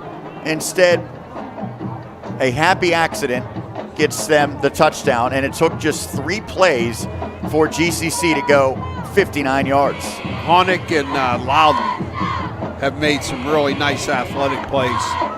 Well, when you have a 2-score lead like Jeannette does, this game scenario, really the only thing you can't afford is to get beat by a deep pass down the field, and that's exactly what happened on the first play of this drive. Yeah, and Brown just tipped it, and Honig made a great catch there. Good concentration. All right, this is crucial here. Now, even if the Centurions don't get it, it's still a 1-score game. Yes. But if they do get it, then they almost become in the driver's seat if they can get the football back.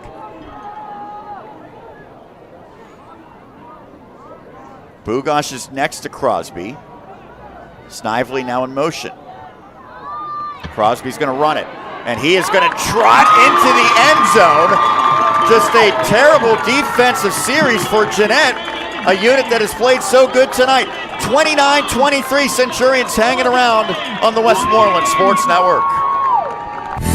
This is Dr. Mark Graytalk with Graytalk Family Vision Care. Hi, this is Dr. Brian Graytalk, and I'm happy to announce our newest location in the Penn Trafford area on Route 130. Over the years, we have cared for families in Greensburg and Ligonier. We're very excited about our new location. We carry designer glasses, bifocal contacts, and dry eye therapies. Graytalk Family Vision Care, where I care means I care. We care, Dad. Call 724-744-8804. Ketter's Restaurant and Catering, located in the heart of Jeannette, serves up the best breakfast around, all day, every day. Stop in and try Ketter's delicious farmer's omelet, complete with sausage, mushrooms, onions, green peppers, and home fries. Everything at Ketter's is made from scratch, including their mouth-watering burgers with the best toasted buns in town. They also have a delicious selection of subs, sandwiches, wraps, pizza, and strombolis. Open 7 days a week on South 4th Street in Jeannette. Order online at kettersrestaurant.com. Well, the Centurions have some options here. Will they go onside kick? It will be McMullen for the first time in the second half to kick the football. And just one deep man for Jeannette. If I'm GCC, I'd probably try an onside kick here. If you don't get it, your defense will still have a chance to get you the ball back. Plus, you have 3 timeouts. And the Jayhawks bobble it, but I think they got it. Now it is still loose, but it looks like Jeannette does have it. Was it Brown who came out with it? They're wrestling with them, but Kimani Brown has the football. Well, that ball was out there. At last check, Fort Cherry up 27-20 over Cornell. The winner of this will play the winner of that match. Well, Brown, it wasn't easy for Jeannette, but the Jayhawks ultimately did get on that football, and they begin at the 44. Now, Jeannette's going to have to make Central use their timeouts here. So I would think you're going to see a heavy dose of Mendoza runs and Brown runs. All 3 timeouts, to your point. If Jeannette gets 2 first downs, the game's probably over. If they get 1, Centurions still might have a chance. Well, Mendoza, that's a good start. Although he goes out, are they going to say? Yeah, he's out of bounds, but still 7-yard gain. Really nice cut by Mendoza. You will sometimes see the clock run if you're driven out of bounds, but they stop it. So that helps GCC, but Jeannette, I think, would be pretty happy to get 7 yards on first down. Yeah, they'll take 7 every time.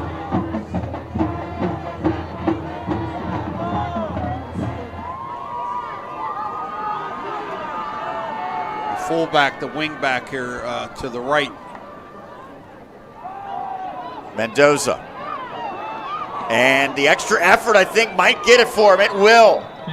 That is massive. A big spin move there. Looked like he was going to be stopped a yard or 2 short of the first down. Extra effort by Mendoza. He's become the star for Jeannette in the 4th quarter.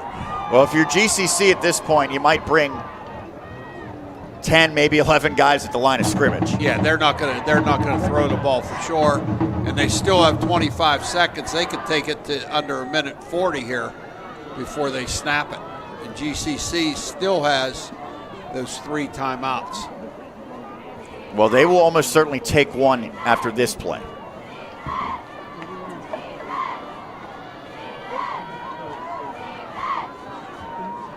They have 4 guys defending receivers. I'm not even sure that that's a threat whatsoever. As that time Brown slides to stay in bounds, and now the timeout is taken. That was a smart play by Brown. We'll take a break. 1:32 left in this one.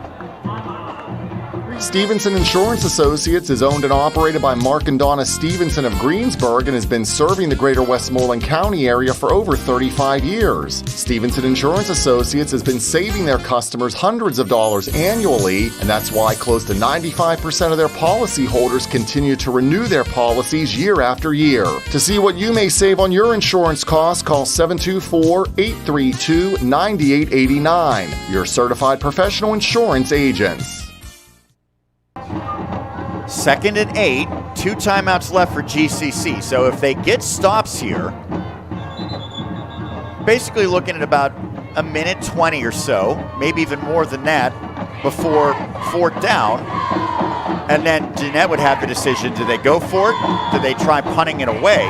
Oh, the last time they punted was a disaster. Yes, that would all be inconsequential if Jeannette gets a first down. Exactly. Right now, 1 first down. It basically would end the game. Yes. Especially if it's not on this play, but the next one. Again, if I'm the Centurions, I know you can't just completely leave guys uncovered, but you're dedicating 3 defenders out on the edges here as Jeannette's happy to spread them out. And Mendoza up the gut, and there's the first down. Exactly what you said, Sean. Jeannette spread them out, put a 5 or 6 man box just in there on defense for Central, and Jeannette's offensive line in this 4th quarter has really shown some movement. Well, we will step aside. Centurions use a timeout. They'll have 1 left, but Jeannette trying to close it out here on Westmoreland Sports Network. Good luck, Jayhawks, from chiropractor Dr. Joseph Altier in Jeannette. Dr. Joseph Altier provides whole-body chiropractic care for all and specializes in headache relief. To make an appointment, call 724-52-SPINE. Serving the community for over 25 years, Dr. Joseph Altier Chiropractic, near Elliott Company in Jeannette. Well, for those who follow high school basketball, GCC and Jeannette last winter, Centurions swept the 2 games in the regular season, but it was Jeannette who won in the playoffs. GCC won the regular season matchup here in football, but well-positioned now, Jeannette might have the last laugh. They don't turn this football over here, they're going to walk out of Norwin High School with a trip to the semis. Only one timeout left for Central. Mendoza. And they stop him, so they'll take an immediate timeout, but at this point, well, they didn't take a timeout. What's the decision behind that? I have no idea. Now they did. Okay, I would imagine GCC is going to want time put back on the clock there. Because I think that was, 8 seconds, 7 seconds that came off? Yeah, it was around 119, I think I looked up. But I don't know. Central's not complaining about the clock at all. So right now it's second down, no timeouts, 1:12. But Jeannette doesn't even have to really run plays here. They can just take a knee now. Yeah, and you see it would be the first time since that 2020 championship year. And at last check, Fort Cherry had a lead over Cornell. Well, that was a competitive game. Peters Township, by the way, has knocked out Penn Trafford 42-13.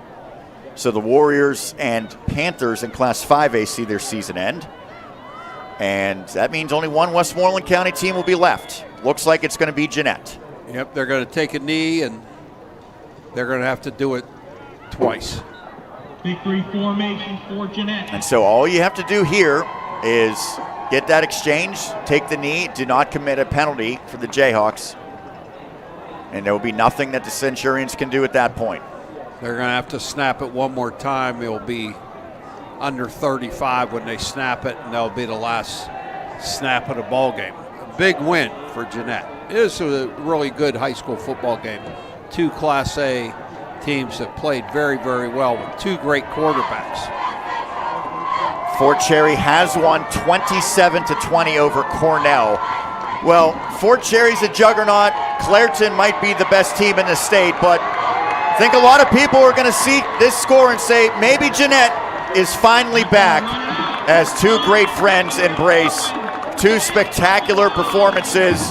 But on this night, it was Kamani Brown and his Jayhawks just a little bit better than Samir Crosby and the Centurions. Final score in this one, 29-23.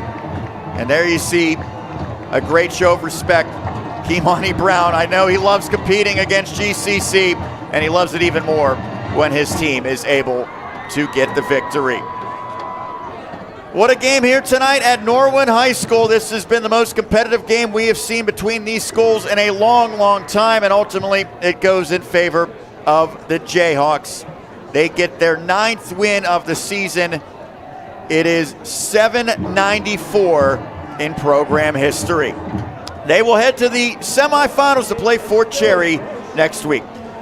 We will step aside, come back with our post-game festivities. Jayhawks moving on, Centurions see their season end in heartbreak. We'll continue on the Westmoreland Sports Network.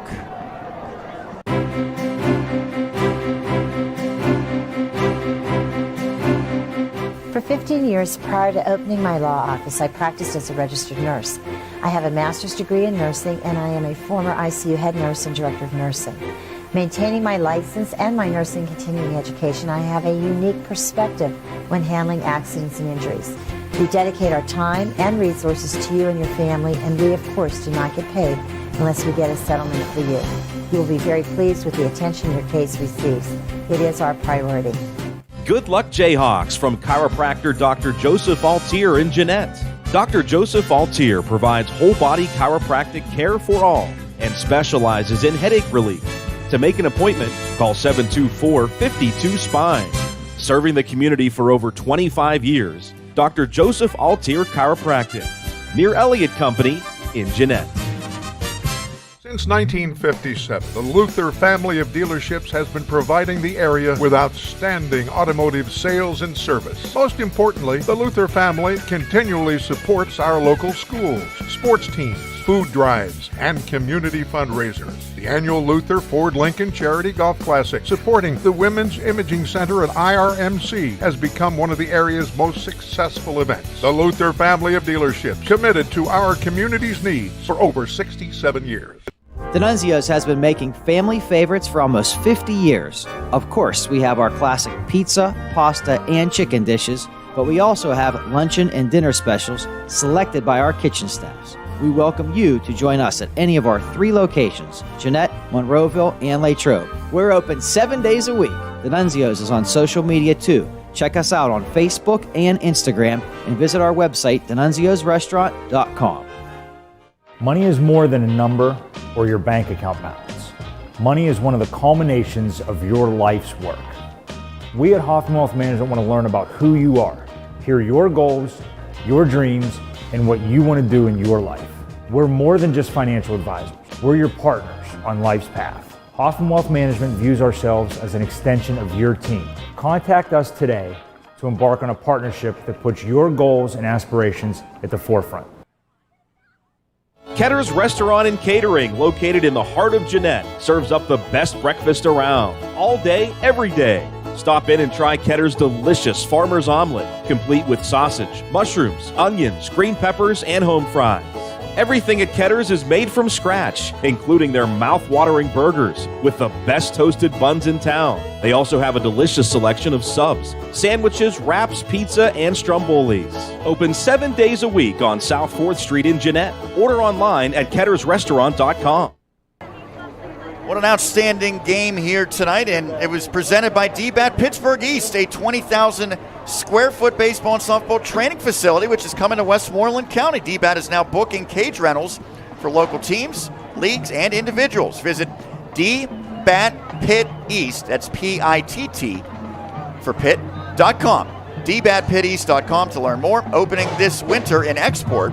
By the way, our great videographer, Ricky Pitzer, will be part of that grand opening in December. We're excited for that, and I'm sure there's a lot of excited fans tonight who reside in Jeannette because the Jayhawks are heading to the semis, and from where this program was when Tommy Palone took over, they went from a championship, an appearance in the state finals, and going 10-2 to 1-9, including 1-6. He took that program over the next year. They have gradually increased 3-8, 7-4, and now 9-3 and heading to the semis. And maybe not still the same level of that 2020 championship team. There's some great teams remaining, including Fort Cherry and Clairton, but certainly feels like Jeannette is starting to restore that championship tradition and history that we have known for so many decades. Yeah, the job that Coach Palone has done here in 3 years at Jeannette, like you said, Jeannette was down when Coach Palone came in here. And Tommy is a Jeannette guy. He's great for the community. He's great for the students. He's great for the players. And the thing about him is he's obviously done a tremendous job as a coach. And the other thing about him is he's a tremendous young man, too. He's put so much time and effort into this program, and he's getting the fruits of all his hard labor. And he's done a fine job. And I'm sure he would tell everybody who asked that he learned everything he knows about coaching from you during your time together at Char Valley. 4 years with the Colts before he came back to his alma mater, the 2010 graduate of Jeannette, who, by the way, played at Waynesburg University under Rich Bowen. And that is something that I think he has kept in the forefront of his mind when Rich passed away earlier this season. So I'm sure that he's thinking about his former college coach a little bit tonight, but he's also thinking about what this means for Jeannette to get this win at the expense of their rival Centurions. GCC won in 2021, won in 2022, they won in 2023, they won even earlier this year. And it wasn't a blowout, but it was a fairly comfortable win for the Centurions, a 44-27 victory against Jeannette. So this has got to feel even more sweet to come at the expense of the rival Centurions. Yeah, this is a great win for the whole Jeannette community. I mean, that's a football community, the Jayhawks, and what Tommy say, Jayhawk born, Jayhawk bred, or something like that. And when I'm dead, I'll be Jayhawk dead, or something like that. He said. He said it a lot better than I just did. He did, but he's probably saving his best speech for the postgame with his team. That is going to be a very short but very enjoyable ride back to Jeannette. I want to thank both head coaches tonight, JT, John Thompson for GCC, as well as the aforementioned Thomas Palone. How about our great crew, by the way, producer Dan Flickinger, and 3 cameramen tonight. We spared no expense, Matt Palumbo, Chris Smith, and a very proud Jeannette man in Ricky Pitzer as well. For John Bainbridge, Sean Myers signing off. Your final score tonight, 29-23, Jeannette over Greensburg Central Catholic. Jayhawks are now 9-3. They move on to play Fort Cherry, the top seed and defending champions, next week in the semifinals. The Centurions see their season end with the mark of 8-3. Thank you so much for tuning in tonight. It was a pleasure calling this Westmoreland County Clash. It goes in favor of the Jayhawks. You saw it all right here on the Westmoreland Sports Network.